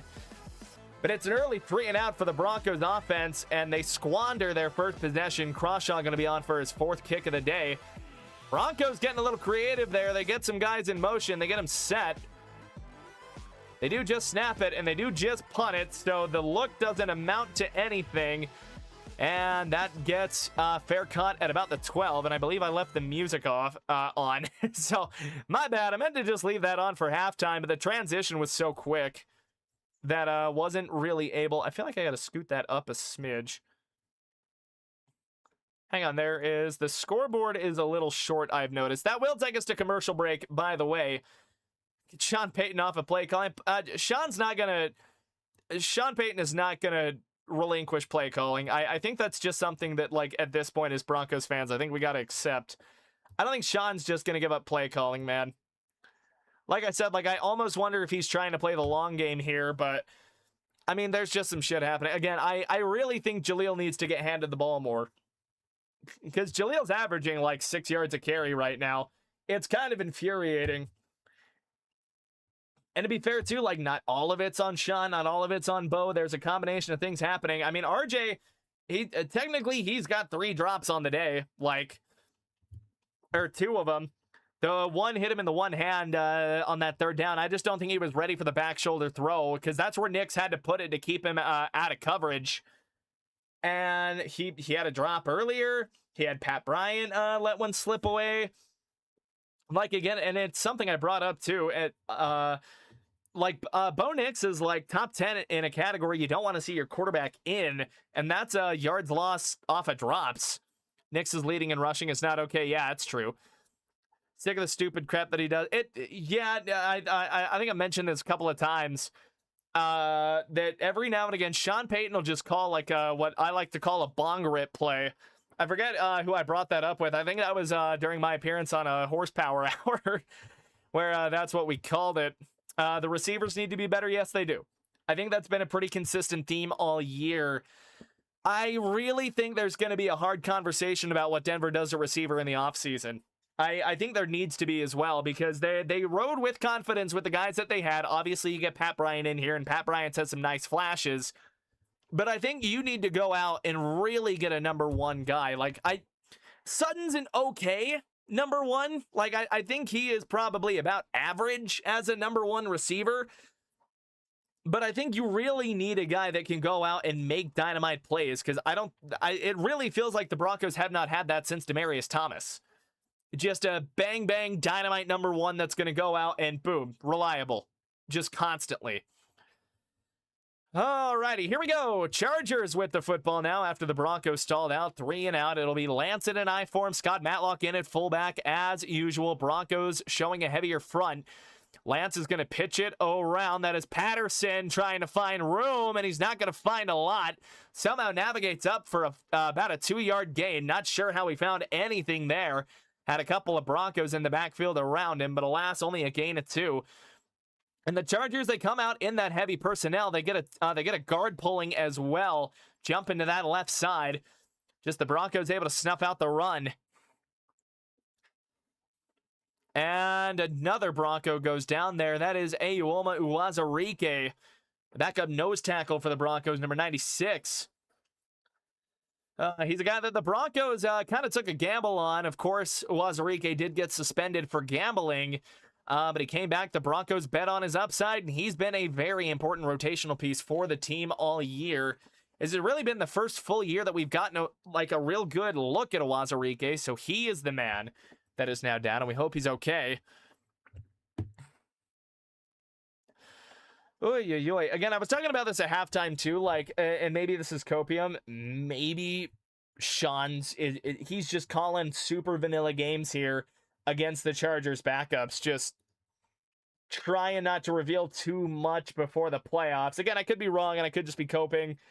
I'm not really going to swing it either way. I'm not going to, call things that I don't know, but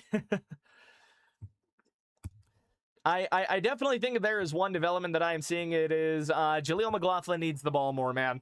Which is crazy because, like, Sean wasn't super hesitant to move to Jaleel McLaughlin last year, the year before, honestly. I do think the Broncos lost a lot of juice in the run game, and, we could get J.K. Dobbins back. I think that would alleviate some of the pressure on the run game. Let Bo loose, that too. I don't know. He had a rough go in the first half. Not necessarily, again, all his fault. Again, couple of drops for him in the first half. Some rough blocking. Bo was running for his life in the first half, I will say. And again, part of that you can attribute to Alex Forsyth was down for a couple of drives. So Sam Mustipher had to come in, third string center. And then what else? Garrett Bowles went down. Frank Crum, not really your best blindside guy. I think swing tackle is something the Broncos need to look at. Of course, I think they lost the guy that was originally supposed to be their swing tackle. I want to say that was Nick Argiulo in a training camp. Garen Christian is rostered as well. I'm surprised he didn't come out, because Crum's kind of been like primarily the backup right tackle, but also like just kind of the swing tackle. I feel like Peyton is holding back. Yeah, that's kind of what I'm thinking. Because again, like the Chiefs game was super vanilla, right? Like it was just time of possession. Hey, let's hold the goddamn ball.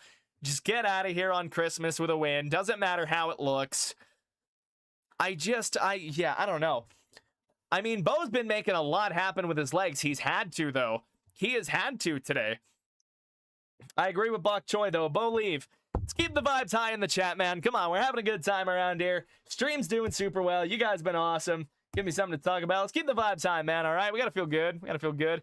Uwazurike stays on the sidelines. So that's a good sign at the very least. Here we go. 2nd and 8. It's going to be gun set for Lance. It is Harris that goes in motion. Almost got Jonah Ellis to jump, but he gets back on sides. They snap it. Broncos bring 4. Lance under pressure, able to get out of it. Sets his feet, lets it rip as he's drifting, and it's overthrown. Looking for Keenan Allen. Devon Key in coverage there. Devon Key is a name that the Broncos kind of dread after the one game against Baltimore last year, if anyone remembers that. And here's the thing. The Broncos get penetration up the middle, but nobody gets a chance to tackle him as they're running through offensive linemen, and then Trey Lance just puts a little too much on this ball. Overthrows Keenan Allen. Devon Key was in decent position to make a play on it if it came down to it. Here we go, 3rd and 8. I'm surprised they left Devon Key in man-to-man coverage on Keenan Allen. That felt like an interesting decision, but he trusted it. All right, here we go. Gun set now. It's a bit of a split backfield for Lance. Broncos bring 5. Lance standing in. He's got to scramble around, sets his feet, lets it rip. Short of Trey Harris, I believe is who it is, and that is incomplete. Broncos able to force a 3 and out of their own. So the Chargers will now be punting it back. Not a lot of offense in this game. Both defenses have been playing really well. Broncos able to get Lance scrambling around with happy feet. Doesn't really get himself set. And just misses the ball, just short arms it. I think panicking a little bit as he steps out of the pocket. Kamani Vidal was blocking really, really well. Dancing with Hufanga. So here we go. J.K. Scott will be punting this from about his own goal line. Snap is clean. So is the kick. Here we go. Broncos should get good field position out of this. It's a bit of a shankarooner. Mims will field it off of a bounce and then dive up to the 40. Took a hell of a bounce there. Good play by Mims just to field it there, not let it bounce too much further and not fumble it. Of course, we've seen some freak plays happen on punts just throughout the NFL. Take what you can get on that. Broncos going to have it at the Charger 40. I almost said San Diego. It's where the Chargers belong. If you're enjoying the stream and you felt I've earned it, I'd appreciate it if you threw a subscribe and a like on the stream. Helps me out greatly. Here we go, 1st and 10. Nick's in the gun. It's a 3-by-1 set with a man isolated top of the formation to the left. Nick's dropping, short drop, pump faking, standing in the pocket. He's got time. Now he's going to scramble up. Nick's pumps again and then slides down, gain of 8. It's a late slide there. They don't flag it. That is Marlo Wax in on the tackle, number 58. Chargers inside linebacker. I want to say left inside linebacker. Backup left inside linebacker. We haven't seen, I don't believe we've seen Deion Henley at all. Again, Chargers are resting some starters today. Yeah, it was a late slide by Nix. They're not going to flag that just with how late he went down. He wanted the flag too, but it is what it is. Get up and get him next time, Nix. Come on. 2nd and 3. It's a gain of 7. Up to the 47, Mims in motion around the backfield. Nix will hand it off. That is Jaleel McLaughlin looking for room. Breaks out of a tackle. He's got a 1st down across midfield, and he's down to the Charger 45. I was saying it, and I'll say it again. Jaleel McLaughlin is the best Bronco running back on the team, and he needs to get these carries. I might need to make a short about this. Meanwhile, we've got a score update from New England, 24-10 Miami. Or 24-10 New England over Miami. Ramondre Stevenson's 2nd total touchdown on the day. He might be winning somebody a fantasy championship as well. So after the run, 1st and 10. Jaleel McLaughlin getting the bulk of these snaps now. Broncos out in 13 personnel. 3 tight ends on the field there. Nix will play fake it to McLaughlin. Standing in, lets it rip over the middle. He's got a man wide open. Evan Ingram into Charger territory and inside of the 10-yard line. Beautifully designed. And Nick's able to stand in. He gets great pass protection. And Evan Ingram working from the outside on the right side. Just a pretty little crossing route. The play action gets the safety to bite up and pause. Franklin runs a nice corner post. And Ingram coming across on a crossing route gets the Broncos into the red zone. And he looks like a galloping horse when he's got the ball in his hands. No, Ender, it's not. Nick's in an I-form set now. RJ Harvey does enter the game. Nix will turn around, hand it off to Harvey. Harvey with no room to run. And he's going to get slung down at the line of scrimmage.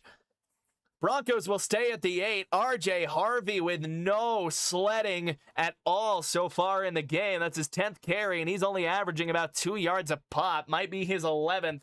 He could be under 2 yards a carry. Finally, good vibes. That's what I'm saying. Good vibes only. Good vibes only. Yeah, Harvey, 10 carries, 23 yards.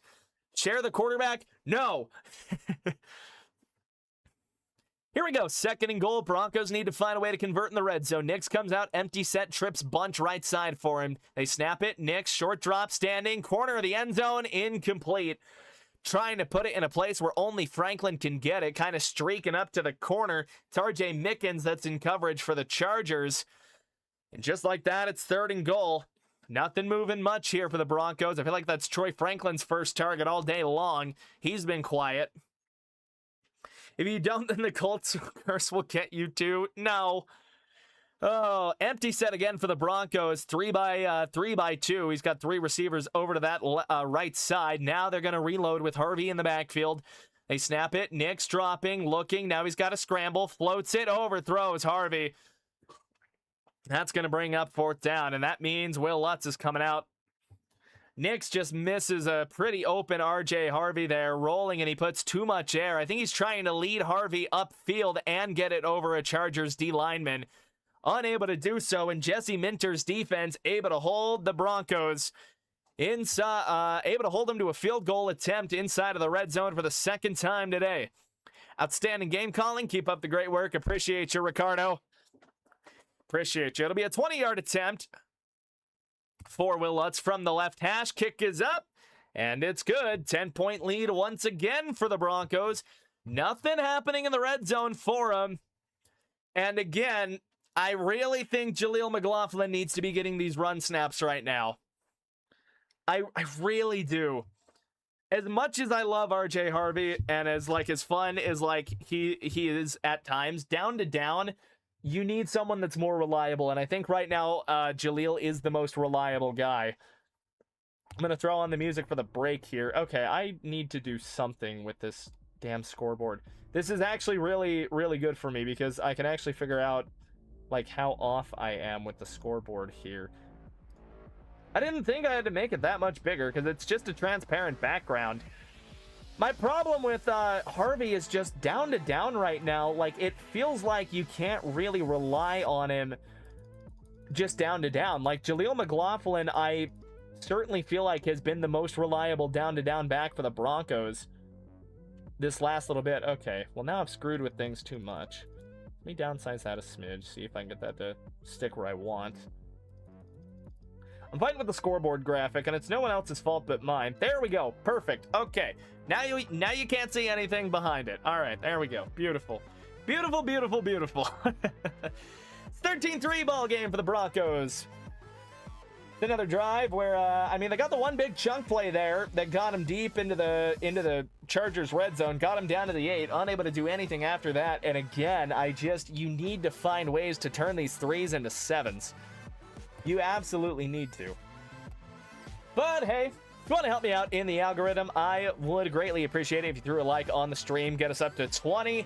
And if we could hit 345 subs by the end of the game, that was my goal coming in. We're only 2 away. So if you're really enjoying the commentary, throw me a bone, help me out. I would greatly appreciate it. We are in commercial break. You are not missing anything at all. Broncos get the field goal on that drive. And with the way things are developing right now, the Broncos definitely need this win. New England winning over Miami 24-10. Meanwhile, Jacksonville won their game this morning in the 11 a.m. window.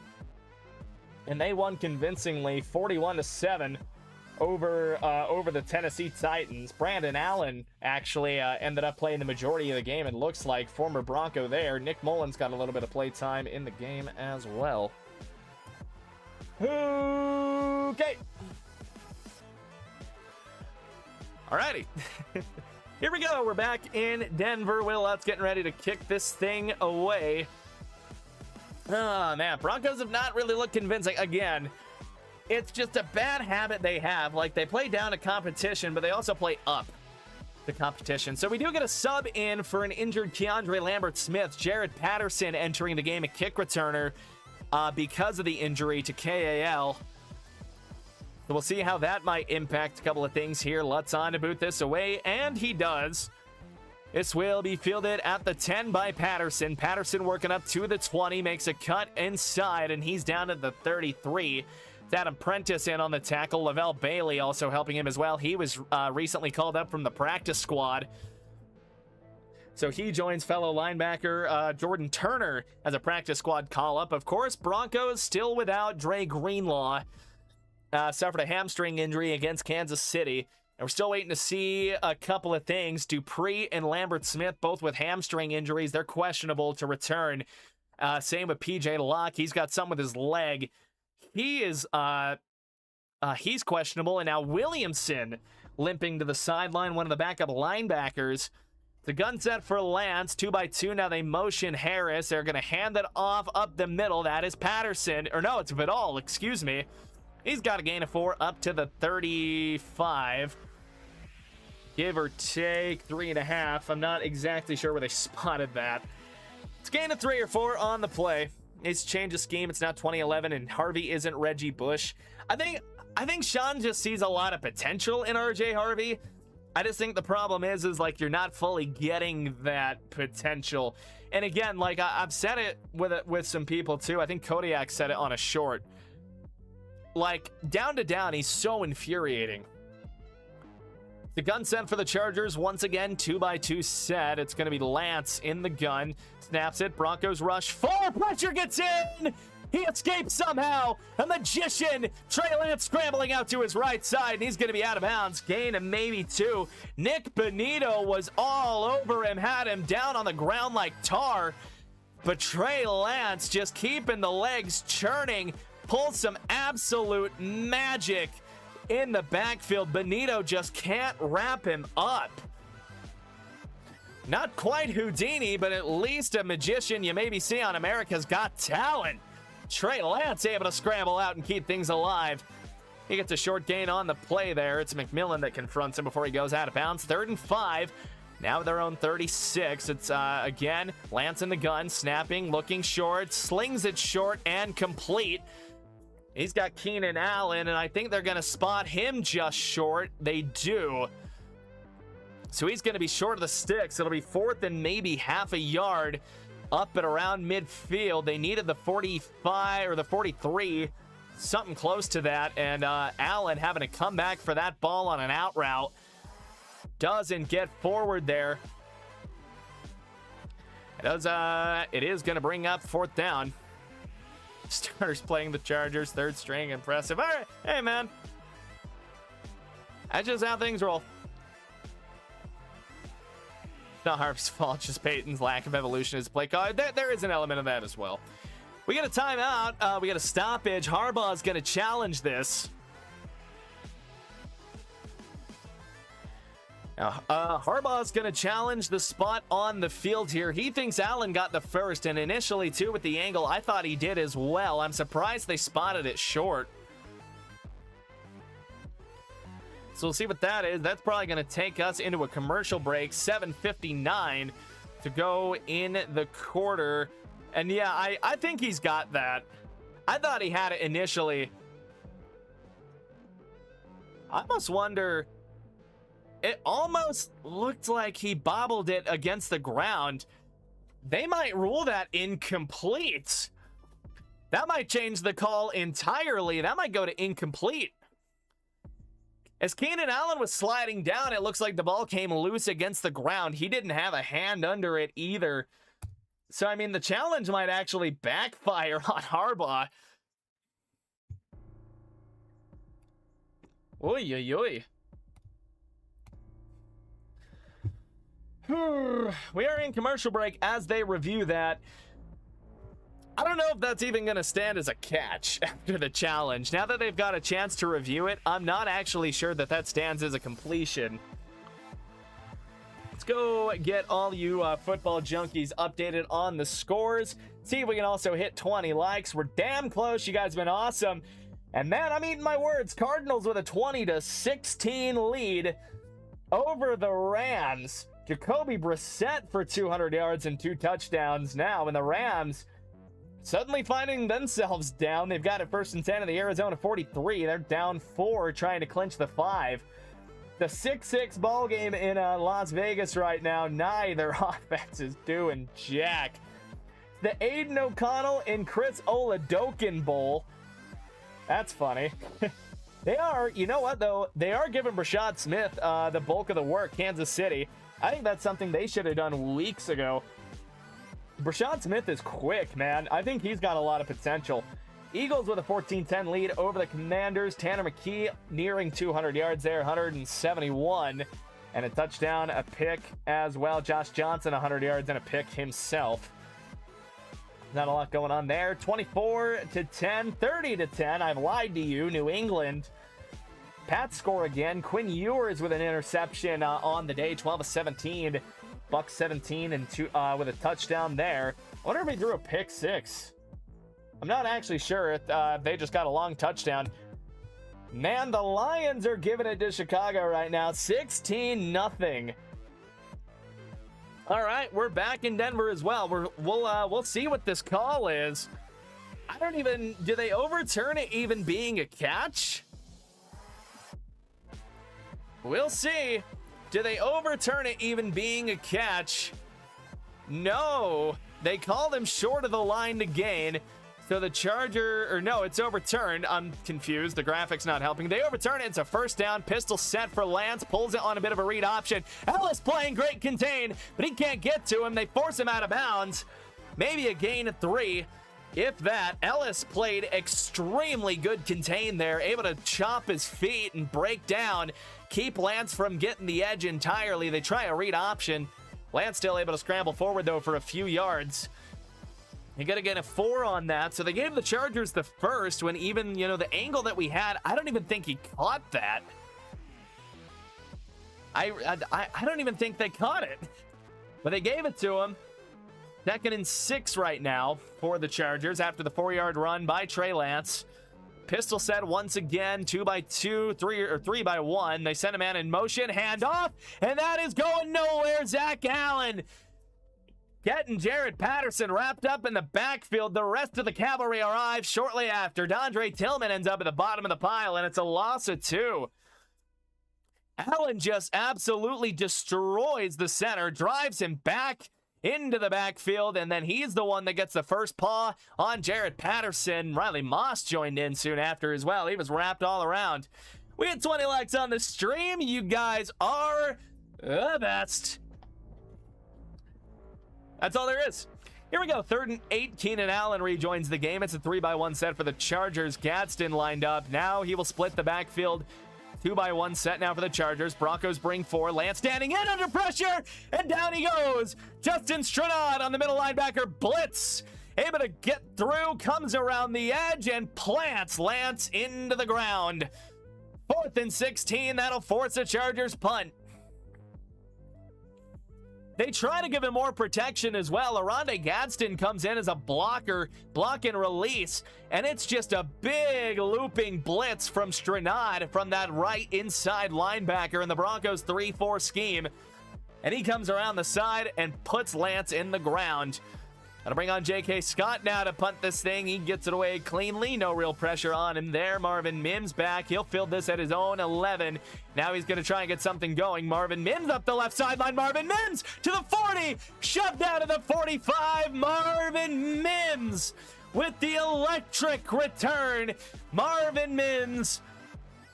One hell of a return man for the Broncos. And he turns on the Jets to flip the field position. Marvin Mims is that guy. Might be the modern day Devin Hester. All right, I'm kidding. I'm getting a little too far ahead of myself here. We're having fun around here, man. I'm having a good time. I'm having a hell of a time around these parts. Broncos going to have it now 1st and 10.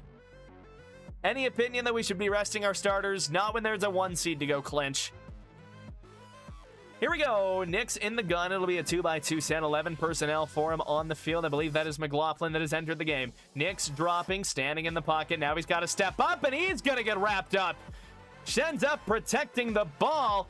That is Egboigbe that gets him. I think I pronounced that right. Egboigbe that ends up getting to him. One of those interior defensive linemen for the Chargers getting a good rush in on him. At starting right defensive end in that Chargers 3-4 scheme. He's able to get through. That'll be a loss for the Broncos. The O-line protection not really holding up for Knicks today. It's a loss of 7. 2nd and 17, 2-by-2 set, or 3-by-2 and an empty set for Knicks. I think they're running OT1 personnel here. They are. No running back in the formation. Nick snaps it, dropping, short drop, pumping over the middle, standing in, pumps again, slings it left. Pat Bryant's got it, breaks the tackle at the 45, trying to shake around. He's going to be down to the 47. Broncos get some yardage back. Pat Bryant doing the cha-cha with some of the Chargers defensive backs. able to find some of that yardage they lost on the sack. Knicks had all day to throw in the pocket. Pat Bryant works himself open. Chargers in zone. They get at least some of that yardage back. A little sidearm sling from Knicks. Rin the ball, we probably should be. Here we go, 3rd and 8. It's a 3-by-1 set. Sutton going in motion before he sets up slot on the right side. Or more in a tight end spot, if anything. More inline. They snap it. Knicks dropping. Prentice in for protection. Knicks just has to dump it to Sutton. Sutton's got a long way to go, making a mad miss, trying to make more. And he just barely gets over midfield. He gets into about the Charger 48. I believe that is Troy Dye that has him dead to rights. Gain of 5. That brings up 4th down. So after an electric return, the Broncos unable... I forgot to move the ball. Broncos unable to capitalize on the possession. It was a great punt return by Mims. They just can't capitalize, and the offense just hitting neutral today for whatever reason. Offensive line play hasn't exactly been great. They've had a couple of moments, but Knicks has been under a good deal of pressure today. That's Sutton's first catch. He's only got 5 on the day. 5 yards, excuse me. It'll bring Crawshaw on to kick this thing away. Should be able to pin the Chargers back pretty deep. Able to boot this thing away cleanly. Looking to pin them inside of their own 5, give or take. Gunners trying to get down, trying to swat it out. Unable to do so. JL Skinner was getting close there, but it's a swing and a miss and a strikeout. It's a touchback for the Chargers now, so they're going to have it at their own 20-yard line. It's really only a net of about 28. That's going to hurt Crawshaw's average. So again, the Chargers are going to get the ball. Again, neither offense has a single thing working for them. Broncos only a 13, Chargers only a 3 here with not a long time to go in the 3rd quarter. Again, I don't really know what's going on offensively for the Broncos. Could be my theory is right. I don't know. Here we go. It's a bit of an offset pistol. Scott Matlock lined up as an up man. They're going to hand it off to Vidal trying to go right side. He finds some room. Up to about the 26, 27-yard line. It's a good run there. Dondre Tillman, backup edge, able to make the tackle there. They call it a gain of 7, actually. 2nd and 3 for the Chargers. That's a good run by Kamani Vidal, man. I liked Vidal as a running back. One of those, even Miles would be better at play calling than Sean right now. Shit, maybe. I mean, I'm basically going to go hand off to Jaleel McLaughlin, hand off to Jaleel McLaughlin. I don't know, maybe throw it on 3rd. 2nd and 3, it's a gun set for Lance. He will snap it, hand it off to Vidal again with room, and then it shuts down quickly. It's a gain of 1.5 yards. Kamani Vidal looking for room. Justin Stranad, who I'd argue has been the best middle linebacker for the Broncos all year, able to get in, make a splash. Alex Singleton also in collaboration, or in conjunction, excuse me, on the tackle. Is this how we stay under the radar? That's how we end up as home underdogs. That's how we end up as home underdogs. They call it a 3rd and 2. It's more like 3rd and 1. Vidal goes in motion out of the backfield to the right. Lance trying to quarterback blast it. Able to get past his own lineman. And he's got a 1st down. He needed maybe 1.5, and he gets 2. Jordan Jackson, backup interior defensive lineman for the Broncos, able to make the tackle there. They just blast it to the right side. He kind of gets Trevor Penning shoved back into him, but he's able to adjust and cut it around. And he ends up with a 1st down. Broncos playing like shit? Absolutely. This is how you end up being 1st-round exits? Come on, man. Bo's not playing great. The offense as a whole isn't playing great. Trips to the left side now for Trey Lance. They're going to send Harris in motion. They snap it, play fake. Lance standing in, lets it rip over the middle. Broken up. Great play in coverage. Justin Stranad has got his handprints all over the football game.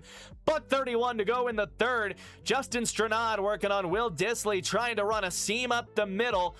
Little bit of contact, gets the hand on the hip. Dissly wants a flag, but I think they gave him benefit of the doubt playing the ball. It's great coverage by Stranad. Are we allowed to swear in here? You're allowed to swear, but not swear at people. I swear all the time. Second and 10 for the Chargers, now with their own 31. Lance in the gun again. They hand it off. That is Patterson, and he's going to get hit immediately at the line. Falls forward, gain of 2. Believe that is Dondre Tillman that made first contact. No, Malcolm Roach, excuse me. A lot of 90s here on this Broncos defense. Can't really make out who's who, but no, the Broncos are playing like shit. You can swear at the Raiders. You can swear at the Raiders. Basically, the rule is just don't be a dick. That's kind of the protocol we run on. Just don't be a fucking asshole, and we're good. I'm not saying you are. I'm passionate about this. Here we go. 3rd and 9. 2x2 set for the Chargers. Lance in the gun. I believe that is Vidal that has entered the game for them. Broncos bringing heat. Lance stands in, overthrowing his target. Incomplete. Pat Surtain working on Keenan Allen. Broncos brought the pressure heavy, rushed the release. And that's going to force a Chargers punt. 4th and 9. J.K. Scott comes in. Broncos were getting guys in immediately on that one, even with Vidal staying in to block. Singleton was inches away. If Vidal doesn't get a block there, dude, Trey Lance is getting smeared. Can't believe Mendoza's going to be a Raider. Yeah, that's tough. Well, maybe not. Maybe not. No, probably. Brings on J.K. Scott to punt. Broncos get some pressure, but they don't block it. It's a booming kick. Fair caught by Mims down to a knee at about his own 19. He had a guy right up in his face. Had to adjust there. One of the Chargers gunners getting right up and close and personal, so it'll bring the Broncos offense back onto the field. Hasn't been a lot going for him today. This Jesse Minter defense is a well-coached unit, as is Vance Joseph's. Of course, the Broncos, 2-score lead. Part of that is because of the defense. Waiting for Fanatics to restock on the PS2 jerseys right now. True. I have a PS2 jersey. I can show you guys during the commercial break. I got a PS2 jersey, Midnight Blue. I've worn it for a couple of streams. 1st and 10 for the Broncos. Now it'll be under center for Knicks. I form 22 personnel for them here. They get Prentice in the game at fullback. Play clock down to 2. They snap it. Knicks will hand it off. Harvey looking for room, trying to break outside. Breaks out of a tackle and then finally gets just a bit upfield. Not going to have a lot there. Gain of 2 to the 21. And that could likely be the final play of the 3rd quarter. Marlo Wax getting in on the tackle there. Playing great contain. Broncos trying to get Harvey outside in space. Just not able to find anything there. Harvey's had tough sledding the past couple of weeks. And like I said, we have had a very unbalanced go at running back. I think Jaleel, with more experience and the way he's been running better, I think Jaleel needs the bulk of the running snaps. That'll run us to the end of the 3rd quarter, ladies and gentlemen. I'll show you guys my Pat Surtain jersey real quick. I got this for Christmas, the Bo Nix jersey. Hell yeah. See if we can get this up to 345 subs. We hit the like goal. See if we can maybe bump that to 25. God, I love you guys.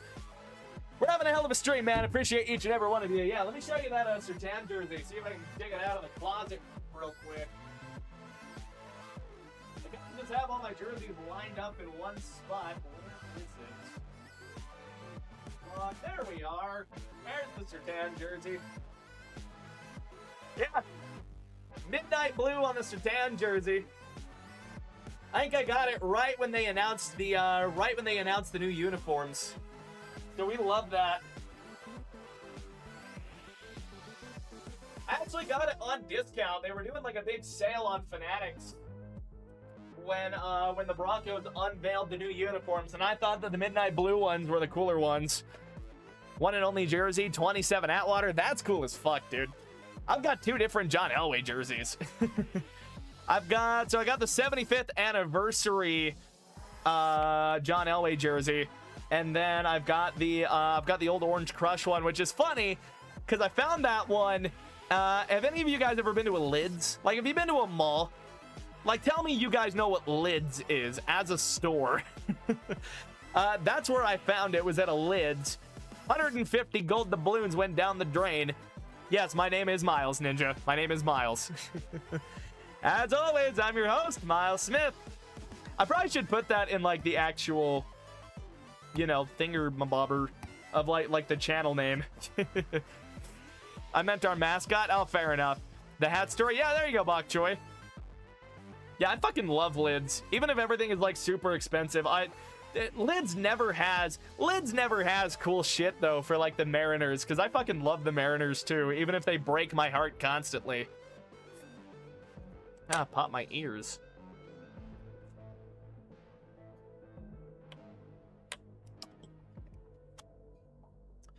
Steve Atwater was a bad motherfucker, by the way.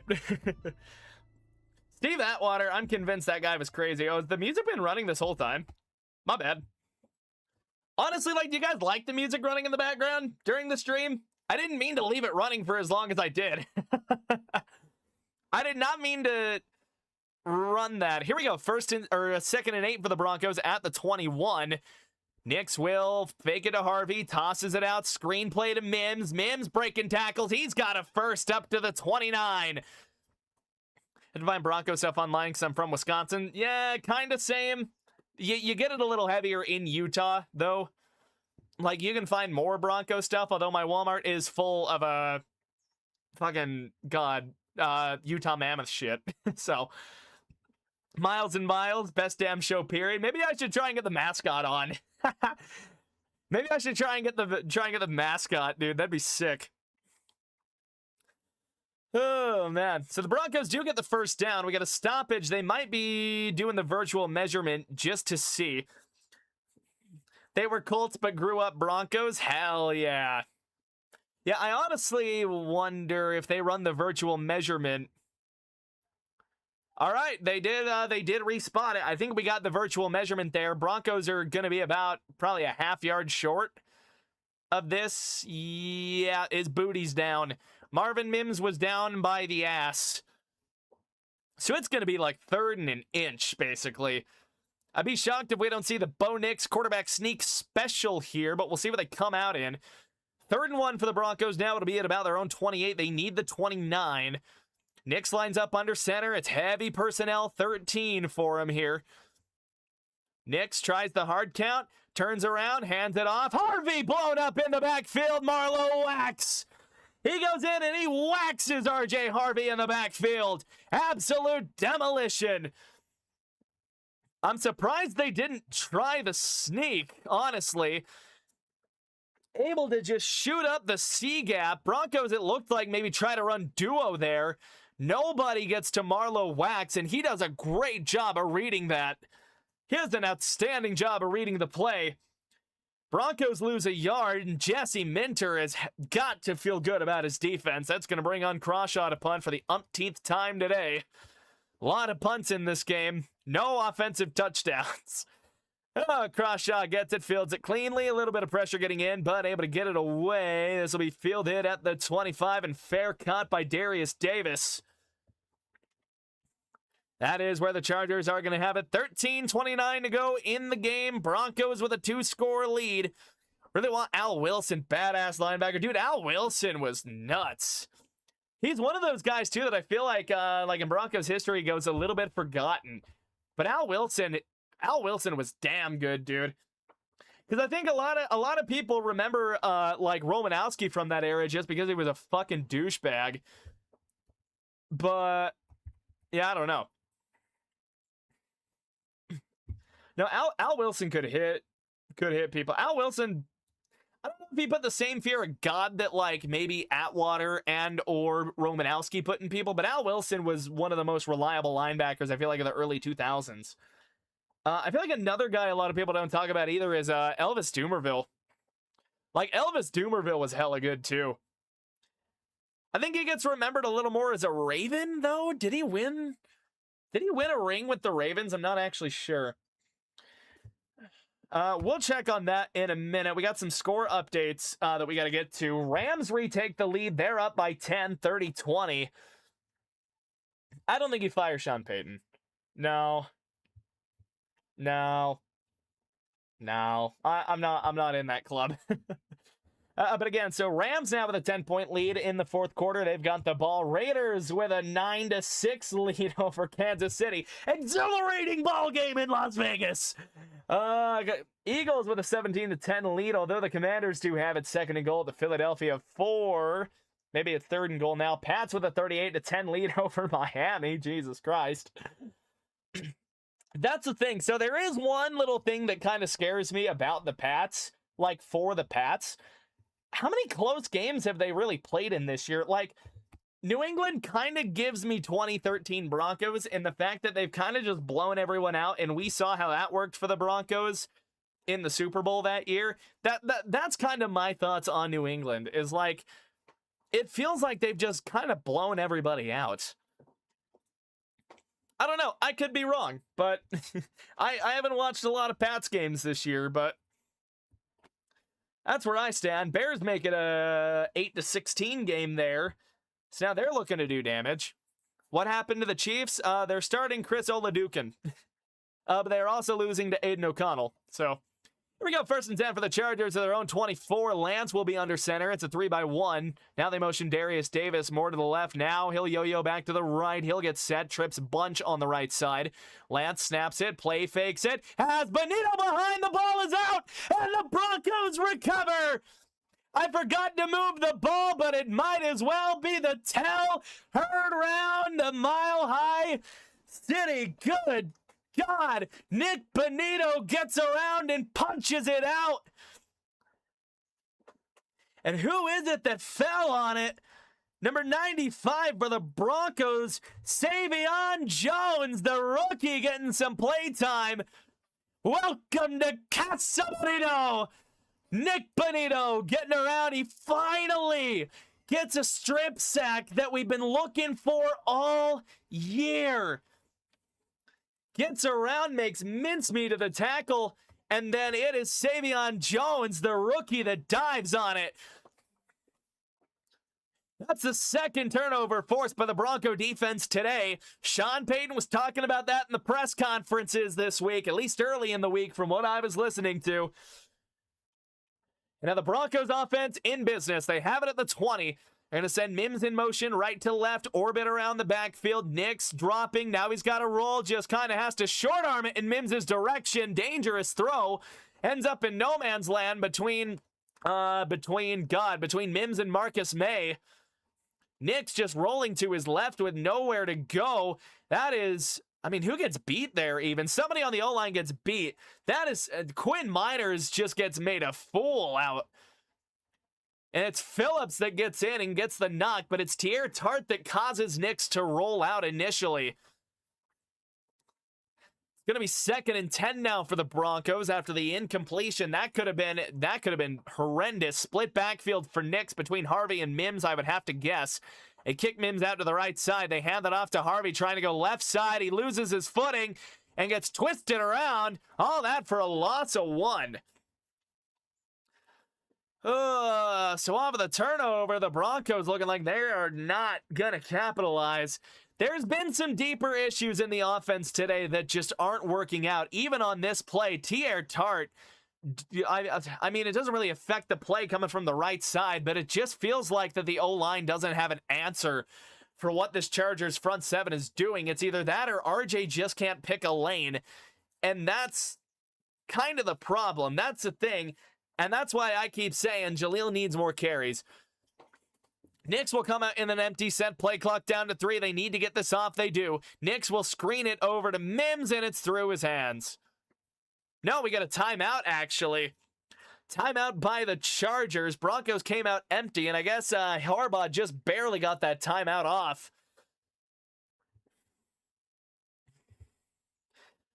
Oh, yeah, the Jets are getting slaughtered right now, dude. The Jets are getting absolutely slaughtered. I do agree, though, that, like, you have to, holy shit, the Bears tied the game. So did the Commies, which, again, you know, backups there, but the Bears tied the game. They've gotten 2 touchdowns and 2 two-point conversions. Jeez Louise. So the Chargers get a timeout right before the Broncos were running a screen to Marvin Mims just out on the perimeter. Empty set is what they had. Oh, but the timeout comes in. It's 3rd and 11, 12:29 to go. Nick's in the gun. He's going to have bunch trips to the right side. Sutton will make it not exactly trips. Well, not bunch anyways.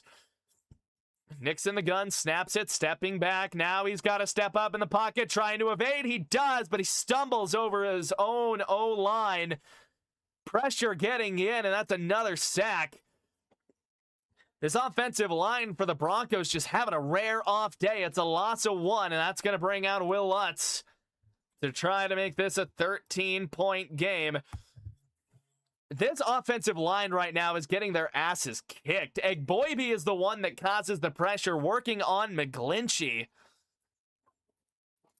Nix just has no time. Brings on Lutz, 41-yard attempt from the middle of the field. Snap is down, kick is up, kick is good. 16-3. Broncos lead. Will Lutz, the Broncos' leading scorer. Broncos have finally scored more points as a collective than the defense has. I go, well, no, you know what? You might as well give these 3 to the defense as well. They did it. If there's one thing that I'm noticing, Ninja, it's like Nix has no time in the pocket. Every time he is dropped back to throw, Bo Nix has had just about no time, it feels like. I don't know what is going on with the offensive line right now, but like McGlinchey just got beat on that last play. We've seen Miners get absolutely destroyed on a couple of plays. Obviously, Frank Crum was in the game for a minute, but like I don't know what's going on. I really don't. And again, I am gonna have to, like, I will go back and I will like look at some shit when I do the day after show. But I don't know what's going on with this offense right now, dog. The offensive line, I can say first and foremost, is the most egregious problem right now. I don't know, like the Broncos being unable to run the ball so far, well, with RJ Harvey at the least, is just not making shit happen. I don't know, man. I'm going to take the Jake Plummer approach. If this result holds, oh yeah, maybe got a little too hungover. Here's what I will say, okay? If the result holds, I'm just going to call it conventionally unattractive. I like taking the Jake Plummer approach to it. There are no ugly victories. There are no ugly victories. There's very unattractive victories, but there's no ugly wins. And again, good vibes. I'm with Bok Choy on that one too. Good vibes, y'all. Good vibes. Did wing of the stream up to 25 likes. We are nearing that threshold, and let's see if we can hit 345 subscribers. That's where I'm trying to get to by the end of the stream. 350 would be cool if I really want to stretch goal it here, but not going to ask too much, not get too greedy on that one. Actually, I refreshed the wrong page. Yeah, I don't know. Just Uggo game right now, man. Uggo game. It's the type of game that I think is going to turn the Broncos into home underdogs, and we saw how they played when they were home underdogs. Here's what is encouraging. The defense is doing what it's supposed to do. That's what you really like to see. Jersey switch going from Gratishar. Still have a from the Gratishar Crush Air. Still have a Rick Upchurch. That's sick. That's sick. Tombstone. Oh, dude, I would love to get a Tombstone jersey from that era, too. So many underrated Broncos that the Hall of Fame is just snubbed. Here we go. Lutz boots this thing away after the field goal. That will bounce out of the back of the end zone. Touchback for the Chargers. 11:45 to go in the game. Broncos up by 13. Not turning any of these 3 into 7s. It's a little worrying, and that's probably a point that I'm going to drill home in the after-game show, which also, by the way, after the game is over, we will be doing the Orange Soda after-game show. Don't go anywhere afterwards. It's one of my favorites. I love doing the after-game show. And then tomorrow, Monday, it will be the day after show. I missed it this week with my voice being dead and being sick, but here we go. We're gonna send Darius Davis in motion out of the gun, pulls it from, geez, all right, I'm out of my zone here. It's a play fake. They gain about 1 there. Devon Key on the tackle, caught by Aranda Gadsden. I went play action to Patterson on that one, and we got a flag down. Seemed to come in a little late. Not sure if they're gonna get an illegal shift or something of that nature. We'll see what they get. Again, the flag came in late. At least on the graphic it did. Ineligible man downfield. So just a botched RPO on Branson Taylor, and that's the risk you run with those RPOs. If it takes too long to develop. Rulon Jones, I met in 83. Hell yeah. Oh, who did I meet? So I met a couple of guys. Story for ad break. Here we go. 2x2 set in the gun for Lance. That is Patterson that remains in the game. Short drop for Lance. Lets it rip short. Looking for Allen. Incomplete. Riley Moss draped on his man. And it looks like the practice has been paying off. Riley Moss with a good coverage snap there. Able to jar that ball loose. Gets there at the perfect time. Gets a hand right in between at Keenan Allen's. Outstanding play by Riley Moss. He had the cavalry behind him as well. Sets up 2nd and 15 after the ineligible penalty for the Chargers. 11:20 to go in the game. Keenan Allen will go in motion right to left. He'll get set. It'll be trips to the left side for Lance in the gun. Patterson remains in the game. He play fakes it to Patterson, standing in the pocket. Dumps it to Keenan Allen on a little arrow route. And it's Singleton with the tackle. Keeps him from getting overly far. It's a decent little gain for the Chargers. Should set up 3rd and medium. Probably the outer range of what you call 3rd and medium. Gain of 8, 3rd and 7 coming up for the Chargers. Just able to find some room to work short. Nothing open downfield. Lance with a smart play. Just goes through his progressions. Drops it down there. Nothing open downfield. Live to fight another down. You don't need all 15 on 2nd down. It's a good play by him. It's a good play by Lance. They're going to come out in a heavier set here. 12 personnel. They're going to send Davis in motion, or Trey Harris, and we got movement. Believe this will be backing the Chargers up. It will. False start is the initial call. I think they get the left guard. They get 74 on that one. Is that? No, it's Austin Deculus, the backup tackle, who is starting today. Although I don't know if he's fully backing up here. Let's see. Bobby Hart is the usual starter at left tackle, and they tag Deculus, the backup, on that one. Tombstone terrorized opponents. Hell yeah, he did, dude. Tombstone was a monster. Tombstone was a bad motherfucker. Here we go. 3rd and 12 after the penalty.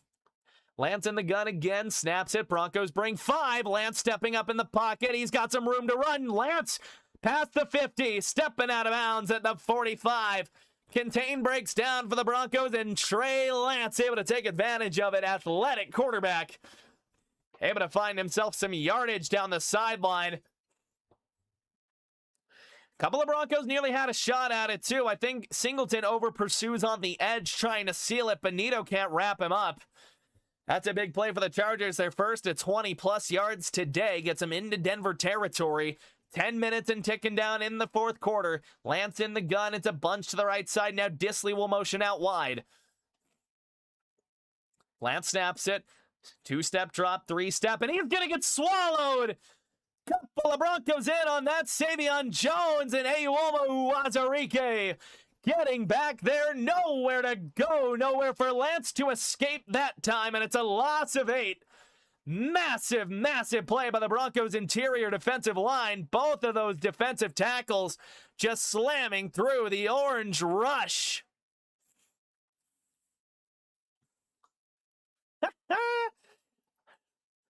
See some old guys in here. It's why I like you. Honoring the old school. Hell yeah, man. I did my studying as a kid. I did my studying. The 4th sack for the Broncos today. 3rd and 18, or 2nd and 18 now for Lance. Snapping it in a 2x2 set in the gun. And the rush coming in. Screens it off to Patterson. Patterson can't get anywhere. And another flag comes in. They might get an ineligible man downfield. This team is giving me a headache. Me too a little bit. It's giving me a throat ache, that's for sure. Of course, again, I do try and call these games about as neutral as I can. So we're going to get ineligible man on the Chargers again. It's going to get declined. You know what else is massive? Oh, no. So it is ineligible man downfield on the Chargers. It gets declined after what's really only a gain of 2. So with 9:03 to go, Chargers are going to have a long 3rd down once again. Broncos just not going to do something stupid here to give this one up. 3rd and 17 for the Chargers now. just on their own side of the 50. They've got it. I've dropped my keys. They've got it at their own 38. They empty out the backfield here. It's a 3-by-2 set, I believe. Broncos loading up the line. They're showing heavy pressure. Broncos DB's playing back quite a bit. The Broncos do bring pressure. Surtain on a blitz, and he nearly gets to Lance. Lance able to step out and escape, and now he's on the run down the far sideline, and he's going to get ran out of bounds. Well, short of the sticks, but it's a good play by Trey Lance. Maybe they get into Dicker's field goal range,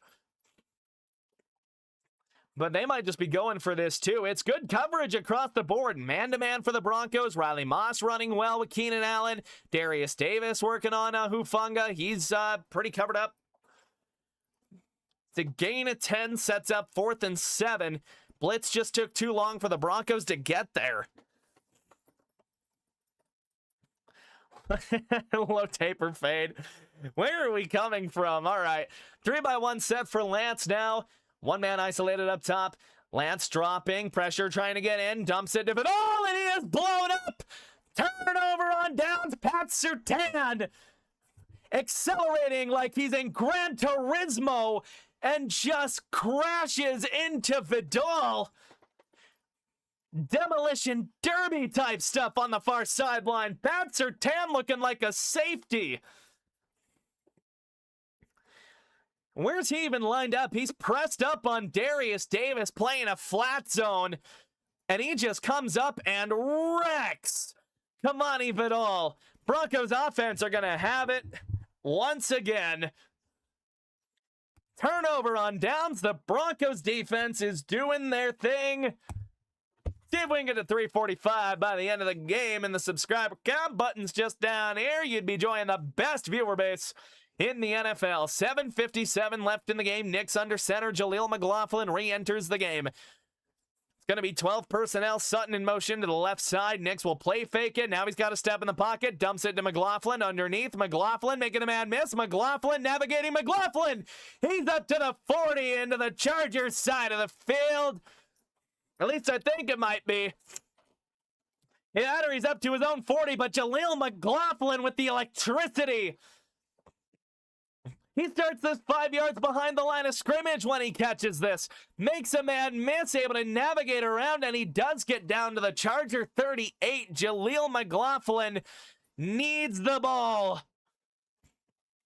And Jaleel McLaughlin remains in the game. Nick's under center. It is again 12 personnel. Nix will snap it. He will hand it off straight out to McLaughlin. Cuts it left, trying to make something happen. It's a good gain for him, getting a little wiggly on the edge. I believe that is Delshon Phillips on the tackle. Gain of 5. Down to the 35, or down to the 34-33. Another scoring update here, and Los Angeles has clinched the 5th seed. 17-point lead. They're going on to Carolina next week. That's a team that's already beat them. So the Broncos now down to the 35-yard line. Bo Nix still under center. Broncos remain in 12 personnel. Could be 13. No, it is 12. They hand it to Harvey. He gets eaten alive at the line. Ogbania slamming him to the ground. And again, RJ Harvey with nothing doing for him. But the Broncos are mere minutes away from clinching their first number 1 seed in 10 years. Oh boy, we're almost at 20. We have hit 25 likes on the stream. God damn it, you guys are the best. See if we can hit 345 in the sub count. Here we go. Nick's in the gun, 3rd and 6. Evan Ingram lined up out wide in a trips to the right side. Broncos in Chargers territory. They snap it. Nick's with a free rusher getting in. He dumps it off to Bidet on a screen, and Bidet's got some room to work. Bidet cutting through a hole, and Bidet's got a first down and more inside the Charger 25.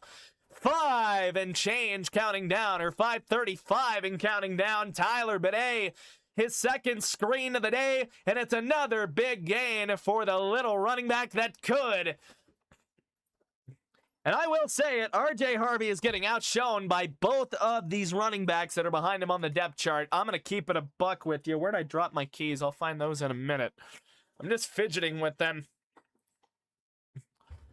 So it'll be Nick's under center. It's going to be an 11 personnel set for him. Single back set with Bidet in the backfield. They pitch it out to Bidet going right side. He cuts it back inside.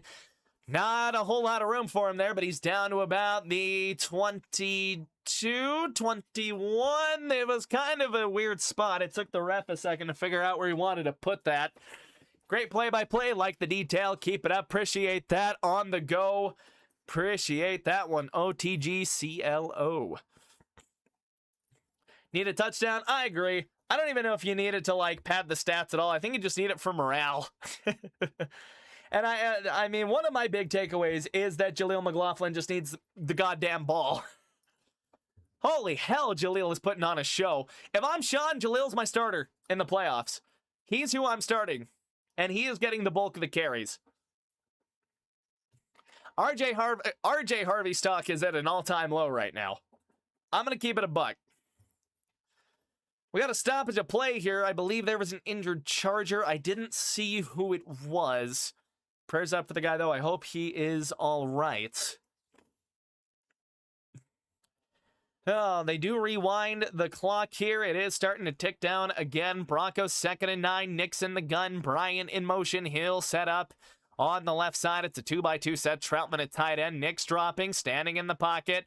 Pumps and then lets it rip. It is PB again. Peanut Butter with a spin move for a first down gain of 10. Inside the Chargers 15. Peanut Butter making things happen. Pat Bryant working in the slot.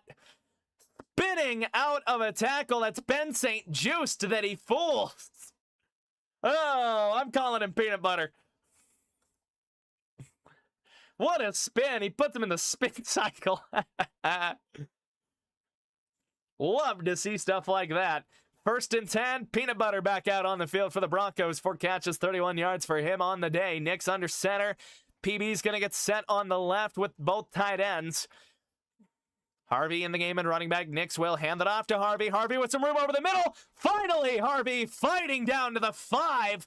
Broncos can get a first down at the 2-yard line. RJ Harvey finally, with his best rep in weeks, it feels like, able to get up the middle and just knock down a gain of 6. Chargers take their first time out of the second half with 3:21 to go. Oh, and the Broncos, good field position, set up by the defense. Again, the check down to Vidal that Pat Surtain just accelerated like he was in Gran Turismo 4. I mean, Kamani Vidal wide open, and Pat Surtain just says, I'm going to move him. And he, in fact, moved him. I tried to find a way to work that one in there. If anyone's ever heard Move Me out of Gran Turismo 4, it's such a great song. And if you haven't, look it up right now. That's your homework for the day. Move Me is such a good song. It's my ringtone. Out of Gran Turismo 4, such a good song. Here we go. Broncos lining up quick. Nick's in the pistol. Snaps it. Dropping. Standing in the pocket. He's got time. Controller dies on Nick's, and now he's just got to try and scramble up. And it's a sack for the Chargers. Once again, Adafe Olwe getting in. Back up left linebacker for the Chargers. In for Khalil Mack, I believe. And they might have had him lined up somewhere. Just nobody comes open for Nick's. There's no separation. The Chargers are outstanding in just staying home in the zone there. And, of course, in the red zone, I mean, just the space. There's not a lot of space to work with in the red zone there, and the Chargers running zone coverage. The communication on that Chargers defense is outstanding. It's a loss of about, I want to say 2 or 3. Chargers take their final timeout with 3:13 to go. 3rd and 8 now for the Broncos. Again, they don't need a touchdown right here. They can get a first down at the Charger 2. How about the Chargers 1.5? They've got it at their own 9. Nick's in the gun. It's a 3-by-1 set. Bryant isolated to the left. Harvey in the game to Nick's right. Nick snaps it, standing in the pocket, screens it to Harvey. Harvey looking for room, and just gets wrapped up there. Chargers defensive tackle getting pushed back by Forsyth. Can't keep the push there. It's Deshaun Hand with a good tackle. I don't know if we're going to see the field goal unit come out or not. Clock is ticking, and the defense has played well. Could see the Broncos go for this on 4th down. It's 4th and 3. A hard count would get them the first down. You'd put the game away for sure with a touchdown, make it a 20-point game. Of course, you're only up 13 right now. Becomes a 16-point game with a field goal. Still favorable odds for you, but certainly less than ideal. I think Peyton's running a bunch of time off of the clock. He does. He takes his first time out at 2:26. He's trying to kill as much time as he can. I think the Broncos aren't going to go for this thing here. We haven't really seen them make a whole lot of aggressive decisions so far today. And the offense has definitely been lacking, and I could understand why the faith for those aggressive decisions has not been there. So 4th and 3, we'll see what Sean decides to do. Offense looks like they're going to stay out here. I think they're going to huddle up, or maybe not. No, they're back to the sideline. I think we're going to get Lutz on for a field goal attempt. And we will. It'll be a chip shot here for Lutz. 23 yards, I believe, off of the middle of the field here. No hash mark, no off of the left hash for Lutz. Snap is down, kick is up. 19-3 Broncos, 16-point game. They're at least making things happen. They're at least putting points on the board. When I said you'd rather take threes than nothing, I didn't expect us to only get field goals all game. I mean, the crazy part here, the only touchdown that has been scored in this game was Jaquan McMillan. What's happening to the Eagles, Ender, is they're playing their backups. They can't get the 1 seed. Either way, you're fighting an uphill battle in the playoffs one way or another. And again, they are playing their backups. Tanner McKee's in the game. Josh Johnson threw a touchdown, so if anyone had that on their bingo card, or for a bet today, there you go. Lions looking like they might walk away with a win against Chicago, though. 2nd and 9 at the Chicago 24 in a 16-16 game. We'll see how that one ends up wrapping up here in the next few seconds. 18 seconds to go in that one. Here we go. Let's get ready to boot this thing away. And the Broncos in prime position to clinch the 1 seed for the first time in a decade. 16-point lead with 2:23 to go. Chargers with no timeouts. That's going to be a kick or a touchback off of the foot of Will Lutz. And so the Chargers now might just be looking to play a little bit for pride. We might see a couple more starters come out for the Chargers. 2-score deficit. No timeouts. 2:23. 1 play in bounds, and you're probably sifting out into the 2-minute warning. I do wonder what happens, though. Let's see what they do. Good vibes, good vibes. Exactly how Destiny planned it. We're good to go. Defense rules again. Magic saving it for the next game. True, folks. 2x2 set here for Lance in the gun. It is Patterson that remains in the game. Broncos loading up with 5 on the line. And we've got a stoppage and a timeout. Broncos take their second timeout of the half. 2:23 to go here in the game. I tell you folks what, I am hungry. I am excited to go eat some dinner after this. I am quite hungry.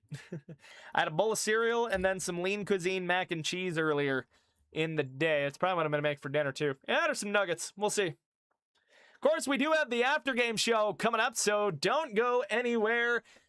You don't want to miss out on that. Here we go. Lance 2x2 set again in the gun. It is Patterson again that remains in the game. Broncos bring 4. Lance stands in, letting it rip deep down the right sideline. Uncatchable, incomplete. Looking for Trey Harris. Johnny Barron in coverage down the sideline. Falls incomplete. Another little bit of an overthrow there by Lance.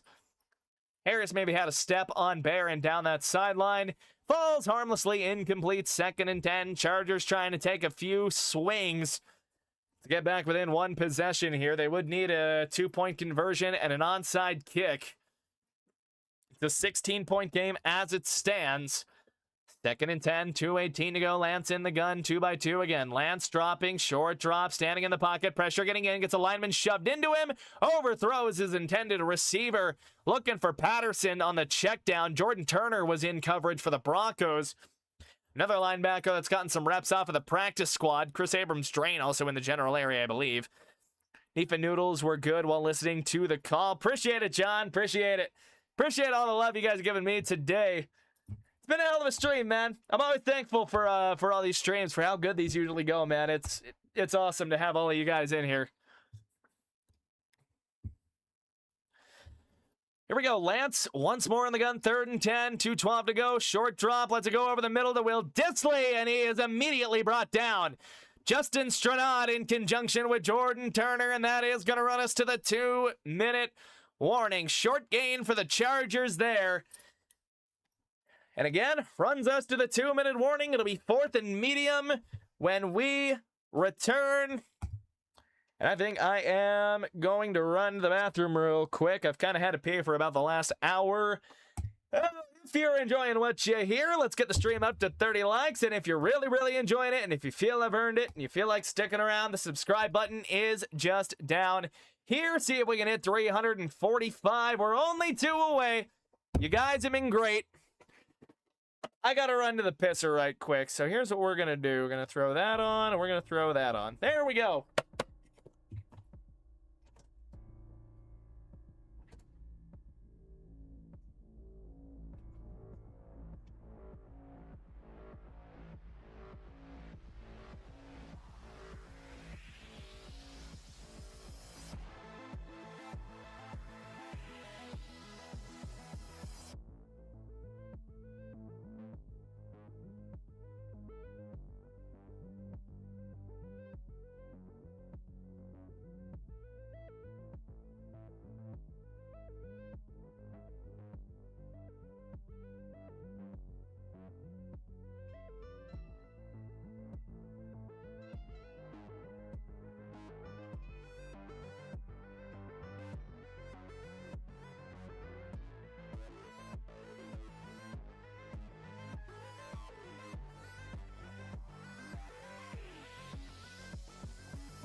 All right, we're back. Actually, remember to turn off the music this time. So here we go. Final 2 minutes. And, I mean, all the Broncos got to do is salt this thing away. 1 sub away, by the way. Come on. It's going to be 4th and medium for the Chargers. Here at this moment, 4th and 4 is what they're calling it. This is for the game. Chargers cannot stop the clock anymore. It's a heavier set for them, I believe. Looking to be 12 personnel. Lance in the gun once again. 2 receivers to the left. Lance sitting in the pocket. Now he's got a roll. Rolling to his left side. He's going to beat Owazarike to the edge, and he's got some yardage down the sideline. Skimps out of bounds. And it does appear that some of the Broncos' backups are getting some snaps, JL. Skinner in at safety. Who else did I see in there? Chris Abrams. Drain was in there. Got some backups. We could, in fact, use a Floyd Little right now. Honestly, Floyd Little probably would be really, really good in this era. So it's a nice long scramble for Lance. Gets him down to the Denver 30 or 44. Lance in the gun, stepping back. Now he's got a man. That is Tyler Conklin, who was questionable today. Down inside of the 40 to about the 37-yard line. Chargers going quickly. Minute 42 and ticking down. 2nd and 4. The Broncos do have a good deal of backups in. Both backup safeties are in now. Lance snaps it out of the gun. Broncos bring a blitz. He's going for it all. Way overthrown. Riley Moss in on coverage there, looking for Trey Harris down the right side. Perhaps a little bit of miscommunication or just a ghastly overthrow. It's going to set up 3rd down again. Lions hit a game-winning field goal, 19-16. I believe that will bump Chicago out of the 2 seed unless the Eagles also lose. Either way, they're going to be no lower than 3, but that's a kind of demoralizing loss. If Philadelphia wins, ooh boy, or if they lose, it'll be Bears-Packers in the wild card. 3rd and 4, split backfield for Lance. They motion Darius Davis around. They pull it on the play fake. He's got it out to Patterson. Patterson dragged down by Chris Abrams. Drain, though, able to fight ahead and get to the sticks. That is a first down. Able to wiggle. No, they say he didn't get out of bounds. They say he stayed in bounds. 1:12 and ticking down on the clock here. Chargers are going to clock it, and they do with 1:07 to go. 2nd and 10 now with the Denver 34-yard line. And again, we do see a lot of Broncos backups out on defense right now. Savion Jones, Jordan Jackson, Jordan Turner was out there as well. Nick Benito's had a hell of a game, by the way. Raiders now lead. God damn it, dude. What is the league coming to? Are the Raiders trying to throw the #1 pick, brother? Ay, ay, ay. Here we go, Lance in the gun. It's a 3-by-1 set for him as well. 3 to the right. They snap it. Lance, short drop. He's trying to scramble. Hit as he throws. Incomplete. They might call this a no. There was a moment where they thought they might call it a fumble. Jaquan McMillan coming around on a corner blitz. It's him and Jordan Turner that connect almost simultaneously and just smack Trey Lance around. Incompletion sets up 3rd and 10 with 1:02 to go. Again, a field goal does nothing for the Chargers here. They are in range, but it keeps it as a 2-possession game. They need 8 right here to really have any realistic shot. Lance in the gun again, 2-by-2 set, dropping in the pocket, lets it rip, had a good pocket. He's got Will Dissly and balls out. Devon Key is the one that falls on it. That should be the game. That should be Broncos football. They might be whistling it dead, though. They might whistle that he's down. We might have to have a look at this. Does he make a football move? I think he does. He's turning around after catching it, gets 2 feet in. He's making a football. If this isn't a fumble, it's a damn good PBU there by Jahdae Barron. If it's not a fumble, damn good PBU by Barron. I think that's a fumble. I think you get enough of a football move from Will Dissly to justify calling it a fumble. It's a hell of a hit. I think they're looking at it now. Broncos are saying it was a fumble, and if that's the case, then this game is over. All you got to do is kneel it out, and then we are off to the Orange Soda after-game show, which, again, don't go anywhere. You don't want to miss out on that. It's always a good time. I'm always just there joshing with you guys in between all the segments we usually record. See, Gene's getting in on this as well. Not quite sure what his thoughts are. Again, I can't really have the audio up high. And they call it incomplete. They say that Dissly didn't have enough, really, of a football move to really justify calling it complete. And that's fair enough. He didn't get a 3rd step in either, which I think is what does it. But it's now 4th and 10 for the Chargers. 4th and... Probably about 4th and 4. Or 4th and 10, excuse me. God, I don't know why I said that. It'll be 4th and 10 for the Chargers. 58 seconds to go in the game. If this is incomplete, that's your ball game, and your Broncos will clinch a 1st-round bye. Lance in the gun, Dissly in motion, gets set in the backfield, likely as a protector. Broncos in a mug look there, no one in the A-gap. They bring a blitz, Lance lets it rip, and he's got a man on the right side. That is Trey Harris for a 1st down. Jahdae Barron in coverage. They needed 10, they get 11. Gives the Chargers a new set of downs, and they're just, I mean, paper cut, paper cut, paper cut. Bo is bipolar, maybe a little. There's a lot more that went into kind of how bad the offense looked today. I will say the O-line was not great, but I don't know why you're not giving Jaleel McLaughlin more carries. 1st and 10 for the Chargers now with the Bronco 22. Lance in the gun. He will short drop and short throw to the right side, trying to keep him in, and they do, but it is Trey Harris getting rolled inside the Bronco 10, perhaps down to the 5. Trey Lance will clock this thing with 38 seconds to go, and that's going to set up 2nd and goal from the Denver 6. Again, a lot of Bronco backups are in. Both backup safeties are in the game, and Devon Key and J.L. Skinner. backup corners are in, and that's, Chris Abrams drain. Really, there, Reese Taylor could be out there as well. I'm not sure if he's inactive or not. I mean, as long as he doesn't go colorblind, true. I'll wet my whistle here just a bit. Good God. Alrighty. Another gun set for the Chargers. Play clock down to 6. It's a 2x2 set. Again, 12 personnel. Lance dropping back. Broncos rush 4. He lets it rip. And it's complete. Touchdown. Denver, or LA. Jeez Louise. Darius Davis on the catch. However, we do have a flag. This may be coming back. It was Jahdae Barron in coverage. And this will be coming back. Illegal formation is what they tag on the Chargers, so no touchdown there.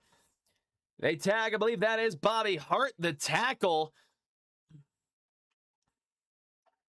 Yeah, they get him. It's Bobby Hart playing right tackle today. He was on the depth chart as the left.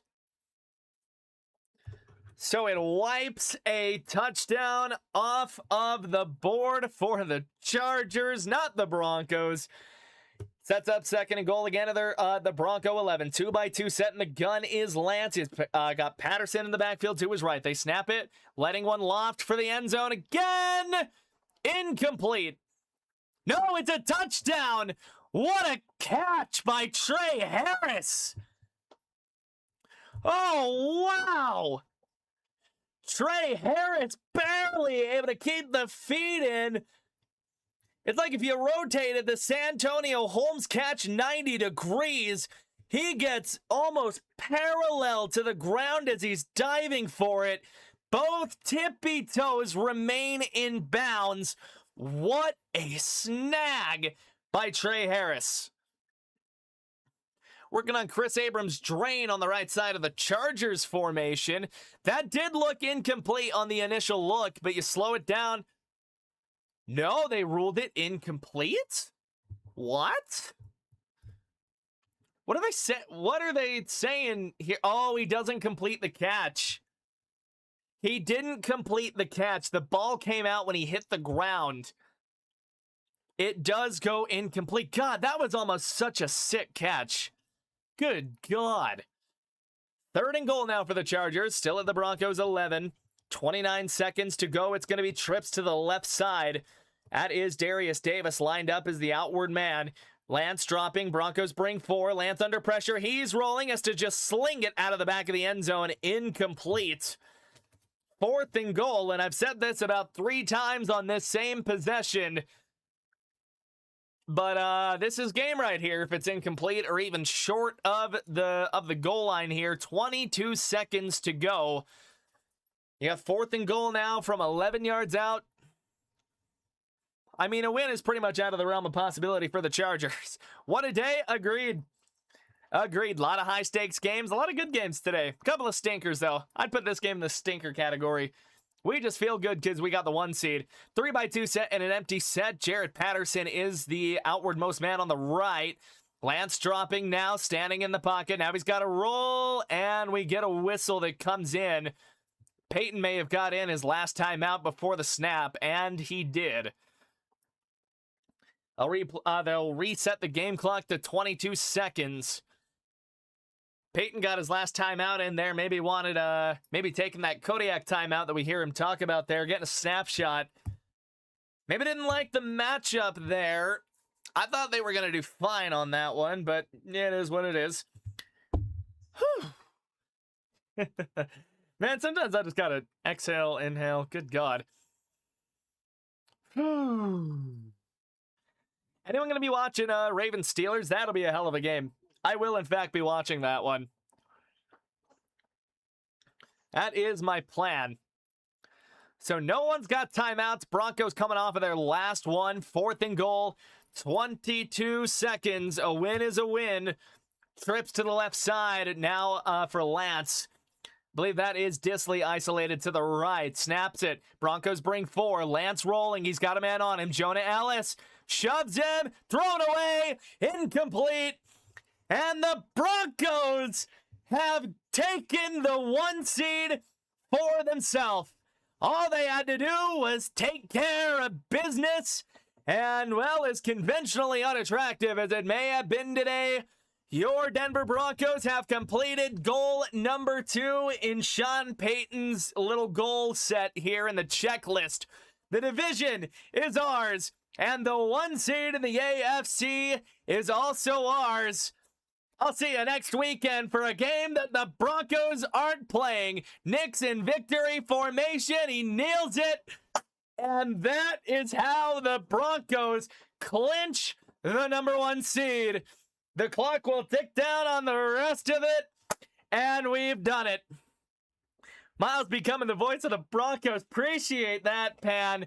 Holy hell, we did it, folks. The 1 seed is the Broncos. They finished 14-3, and we will not see them again until about January 18th. They've got the bye for the first round.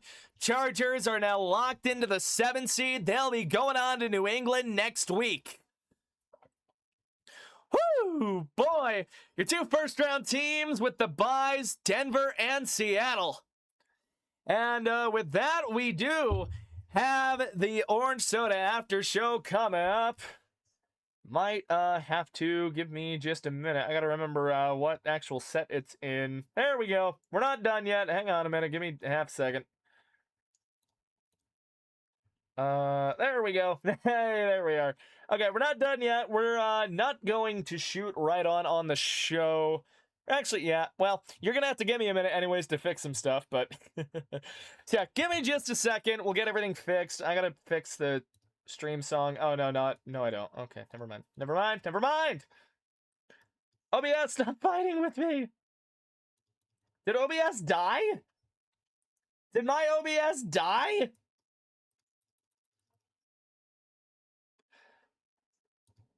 Respond, OBS. OBS, please.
Clear my throat real quick.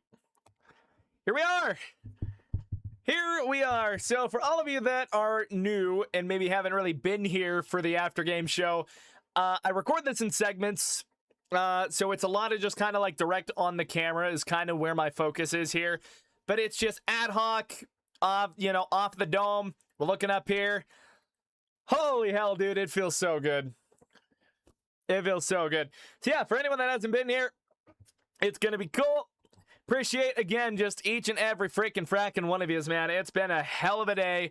Broncos are the 1 seed. You gotta love it. All right, here we go. We are going to start recording here in 3, 2, 1, and action. The Denver Broncos, they've done it. That is part 2 of Sean Payton's checklist. They have clinched the number 1 seed in the AFC. It came down to the wire, especially with the results of some of the other games today, and it felt like the Broncos had no margin for error. And the way they played today, they kind of didn't. The offense, sluggish, not good. I've got some concerns, but the defense, it was really good to see them do what they were supposed to do against backups. We didn't see Ladd McConkey at all today. It was pretty much Keenan Allen, the starting tight ends. No starting running backs, really, for the Chargers. But man, this team, man, they're giving me hope. Even if it looks sluggish, they find ways to win. And we're going to talk about that coming up next on the Orange Soda After Show. Don't go anywhere. Don't forget to like and subscribe as well. We're almost to 345, which, holy shit. Trying to hit around, 400, we'll call it, by the Super Bowl. So if you want to help me get there, again, like and subscribe. All the buttons are underneath me somewhere down here. And without further ado, let's get into this conventionally unattractive Broncos win. And that's where we'll roll the intro. That's where we about roll the intro there. Just all the introductory stuff that you gotta do, obviously. See, I always like letting you guys see my see the process here, see all the stuff that goes on. I think it's cool. You guys always get the you guys get the BTS stuff. You get the behind the scenes stuff. All right, so yeah, offensive segment and kind of immediate takeaways. Defense, immediate takeaways. All that good jazz. Game Orange Sodas, it's what we do around here. Hey, we got Thax in here. How you doing tonight, bud? Good to see you in here. We are to the offensive segment of the after show. You're just catching us right as we're starting. So, all right, here we go. Offensive segment in 3, 2, 1, action. Okay, so before we get into, just absolutely losing our minds over the 1 seed, I'm a little concerned. Okay, there was some stuff that I did not love to see. Firstly, Bo Nix, not a great day through the air, although I do think that there were some external factors that impacted his ability to really properly throw the ball. It felt like there just wasn't a lot of separation. Drop still felt like an issue. RJ Harvey had a couple he could have caught, obviously. And when you have a game where Bo Nix is your leading rusher, and we were saying this a lot early last season, that's kind of a cause for concern as we dive into some of these numbers here. Nix in the air, 14 of 23, 141 yards. He had a pretty nice ball that he had to Evan Ingram there, 37-yarder that got him into field goal range when the game was a lot closer than it really was. And then running the ball, too, 8 for 49 for Bo Nix. 6 for 41 for Jaleel McLaughlin, and probably the most damning part of the night, RJ Harvey, 15 of 28. RJ Harvey, and I have talked about this with Kodiak Broncos in the comments, RJ Harvey is down, just such a frustrating running back to watch, but it goes beyond frustration tonight.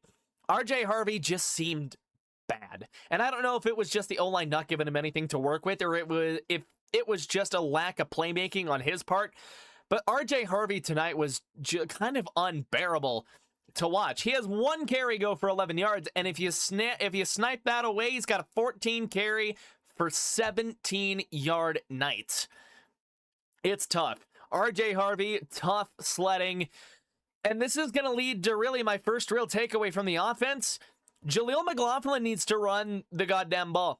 Jaleel McLaughlin, I think, needs to be the #1 running back going forward. This is 2-3 weeks in a row now where he has looked like the hot hand in this offense. He's the one finding seams. He's the one making plays and making guys miss. He had another really good play as a receiver in the game as well on a 17-yard catch out of the backfield. Made a couple of guys miss. RJ Harvey's stock is down so far right now. For me personally, it's just week after week after week of what feels like just utter frustration with him. And I don't know if an offseason of development is going to do right for him. Like, he does have that explosive potential, but we are just not seeing it as a running back. Like, at this point, I think Harvey needs the complement, or needs to be the complement at this point. Jaleel McLaughlin right now is, to me, the best running back on that the Broncos can currently deploy. Now, possibly with the first round bye, they could get J.K. Dobbins back from the Liz Frank injury at the divisional round. We're going to have to see how that works out. But, I mean, at this point, I think we're all kind of saying our prayers that we get J.K. Dobbins back for the playoffs, because this offense looks dead without him in the running game. And we see what happens when the Broncos cannot run the ball. Receiving-wise, Evan Ingram again, 37 of his 45 yards came on the one play. He leads the day. Pat Bryant, Peanut Butter had a couple of nice grabs. Like to see that out of him. Tyler Bidet, 2 for 28. He had a couple of nice plays, running some screens, just going willy-nilly, converting some 3rd and longs. It was good to see Bidet get involved there. Again, the aforementioned McLaughlin catch. Mims with a couple of catches. None of the Broncos receivers were really all that involved except for Pat Bryant. And I really feel like Denver's going to have a hard look at the receiver room this offseason before making a choice. I would not be shocked to see Denver try on a first-round receiver this year. I don't really know who you really look at, and that'll be something that we address more into the offseason, because right now we got to stick with the guys we got. We got to have faith in the guys we got, but at the same time, you've got to be thinking. It's a little scary. It's a little scary. One other gripe that I do have about the offense here, and again, we're getting the negative stuff out of the way. Broncos go 0 for fucking 3 in the red zone, which you cannot have in the playoffs. I don't know what has been going on with the Broncos red zone offense. I don't know if it's Sean getting more vanilla than my skin color at this point, or if truly, like, the Broncos are just having issues in the red zone. I know RJ Harvey gets deployed in the red zone a lot, but at this point, I think Jaleel needs those snaps because he is just overall running better. Something's got to change. Something has to break for these Denver Broncos right now. Otherwise, it's gonna be rough sledding for them going forward. As far as it goes, I mean, offense is getting like a D-. They kind of did the bare minimum to just barely pass. They won the game. They got in a field goal range. Of course, the defense kind of did more, and we're gonna talk about that because the defense, they are the positive side of this equation in this 19-3 win, in the #1 seed clinching game for your Denver Broncos. Yeah, man, I still can't believe it. I'm still feeling hella good about it, man. But yeah, next segment, defense, outstanding. See you there. Yeah, I can crop some out of the ending. I kind of struggled there. I kind of lost it at the end there. The segment was good. I just couldn't think of like a segue or a transition out of it. Could not think of a transition out of it at all. So there's the offensive segment done, which, I'm still talking to you guys in chat too, by the way. Perna Duty's right. You are a mod for him, I think, aren't you, Thax? I don't know, like, how do you guys feel about my takeaways here? Like, Bronco fans in the chat, like, how do we feel about my takeaways here? I really think Denver needs a receiver in the draft. I think you gave the guys that you had a chance this year. I really think you've got to go out and get a dynamite #1, whether it's in free agency or whether it's through the draft. Like, I think something has to be done about receiver. It just is. All right, defense. This is where it gets good. This is where it gets good. This is where we have fun. This is where we enjoy life. Here we go. Take begins in 3, 2, 1. Now on the flip side of the equation, on the other side of the coin, the Denver Broncos defense today showed out, man. 2 turnovers, a pick 6, which we haven't had since December of 2024. It was refreshing to see this Broncos defense, I think, just stack 2 games together where you're supposed to do good and you do great. Nick Bonito finally gets a strip sack in here, which we've been waiting to see all goddamn year, and it was Savion Jones that fell on it. The rookie got some play time today, as well as the Jaquan McMillan pick six. Seems like he gets one once a year at this point, and it's always near the back end of the season. So, I mean, you know, funny little trend there. But, I mean, Jaquan just made, I mean, heads up, right place, right time. Broncos defense was good today, though. Held the Chargers to 7 of 20 on third down when you were supposed to. I don't like the Chargers 3 for 5 on fourth down, but you only hold them to 217 total yards, as well as getting in for 4 sacks. It was great to see the Broncos pass rush just really start getting in there. Trey Lance, it felt like, was under pressure for a majority of the game, and he made some good plays with his legs. Guys are going to make plays. These are professionals. But overall, I think the defensive effort was really, really well, especially considering how inept the offense was today. It was good. It was good to see the defense do what they did. Again, the turnovers, the pressure. Denver's defense balled out. And again, they did it in a situation where they were supposed to. A lot of Charger starters were resting. You're supposed to go out there and suffocate them, and they did. They held them to 3. Which, again, really encouraging to see. Held the Chargers to 0 for 2 in the red zone, which, again, that red zone defense maybe starting to kind of get its shit back together. We did see them kind of fall apart there for a couple of weeks. But as well, like, you hold the Chargers to 3.1 yards per play. Like, it was a good day for this defense. They scored a touchdown, all right. They forced some turnovers, which was really good to see. I don't think it pulled the Broncos out of the negative on the turnover differential. But it's good to see. Turnovers come in bunches, and you hope that starts to trickle in the playoffs. Broncos are going to play their first playoff game in Mile High in 10 years. It's going to be a hell of a time. Last couple of notes, though, and I kind of want to throw this in with the entire team. Marvin Mims, hell of a return. I'm sorry the offense squandered your outstanding return. But another thing, and this one is probably one of the biggest. The Broncos played probably their cleanest game all season long. Only one accepted penalty for 5 yards. It was an illegal shift on Adam Troutman.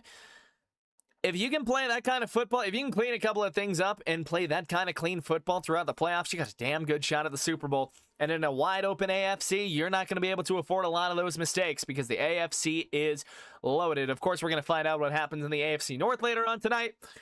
But with that being said, man, yeah, let's get to the game. Orange Sodas, defense balled out. It was really good to see the clean play for the most part from this team. So, yeah, game Orange Sodas, and then I'll let everyone out of here to celebrate. And again, whether you're watching this live or whether you're watching this in the post-production edited version, all that fun jazz when I actually go in and upload it, I just want to thank each and every one of you. Don't forget to like and subscribe. Almost to 345. And, yeah, let's get into the Orange Soda segment here, shall we? Oh, boy, where is it? There it is. Yes, sir. Game Orange Soda, baby. All right, so we got, I feel like it's slim picking for candidates here tonight. So to me, my Orange Soda, I'm not giving anyone on offense one. Nobody on offense actually deserves one, I feel like. It's Jaquan McMillan getting one for sure. It is Jaquan McMillan getting one. Who else, man? I feel like I have to give one out on offense still. God damn it. Yeah, like McMillan gets one. Who else needs one? Benito's getting one for sure as well. I think Will Lutz deserves one. That's only 3. Are we only giving out 3 of these then? Right, no, Nick Benito's getting one. Like, Benito played really well today. I don't know, maybe I throw one at Stranad. No, yeah, Stranad's getting one, dude. It felt like Stranad was everywhere, too. It might just only be the 4, and it might be everyone. It might just be defense. And then the 5th one might just be Vance Joseph for getting these guys to where they need to be. Yep, I think that's the plan. I think that's the plan. All right, so it's at this point of the video that I'm going to let the offense exit the room because none of them got a game Orange Soda from me. Now, who did? Jaquan McMillan, first of all. You get a pick 6, you're getting a game Orange Soda. He was responsible for why the Broncos had a 2-possession lead pretty much throughout all of the game. This game would have been much closer if not for that pick 6. It was, I mean, heads up. great concentration by McMillan to bring it in. He gets some blocks down the line. So, shout out to, I think Malcolm Roach is a guy I remember being in there blocking for him. Great play. You put points on the board. You're getting a game orange soda defensively. Second one, Nick Benito. Forced fumble on a strip sack. Sack and a half on the day. It felt like he was pretty much everywhere putting pressure. He could have had a few more sacks too if he had finished a couple of plays. But it was really good to see him get back into the backfield. He gets to 14 sacks on the year. Or maybe, I want to say 14. I would have to fact check myself later on that. But I want to say it's 14 sacks. Nick Benito's had a hell of a year as a pass rusher. And again, forced the fumble. Man, it was just good work from him. Thirdly, I'm going to go Justin Stranad.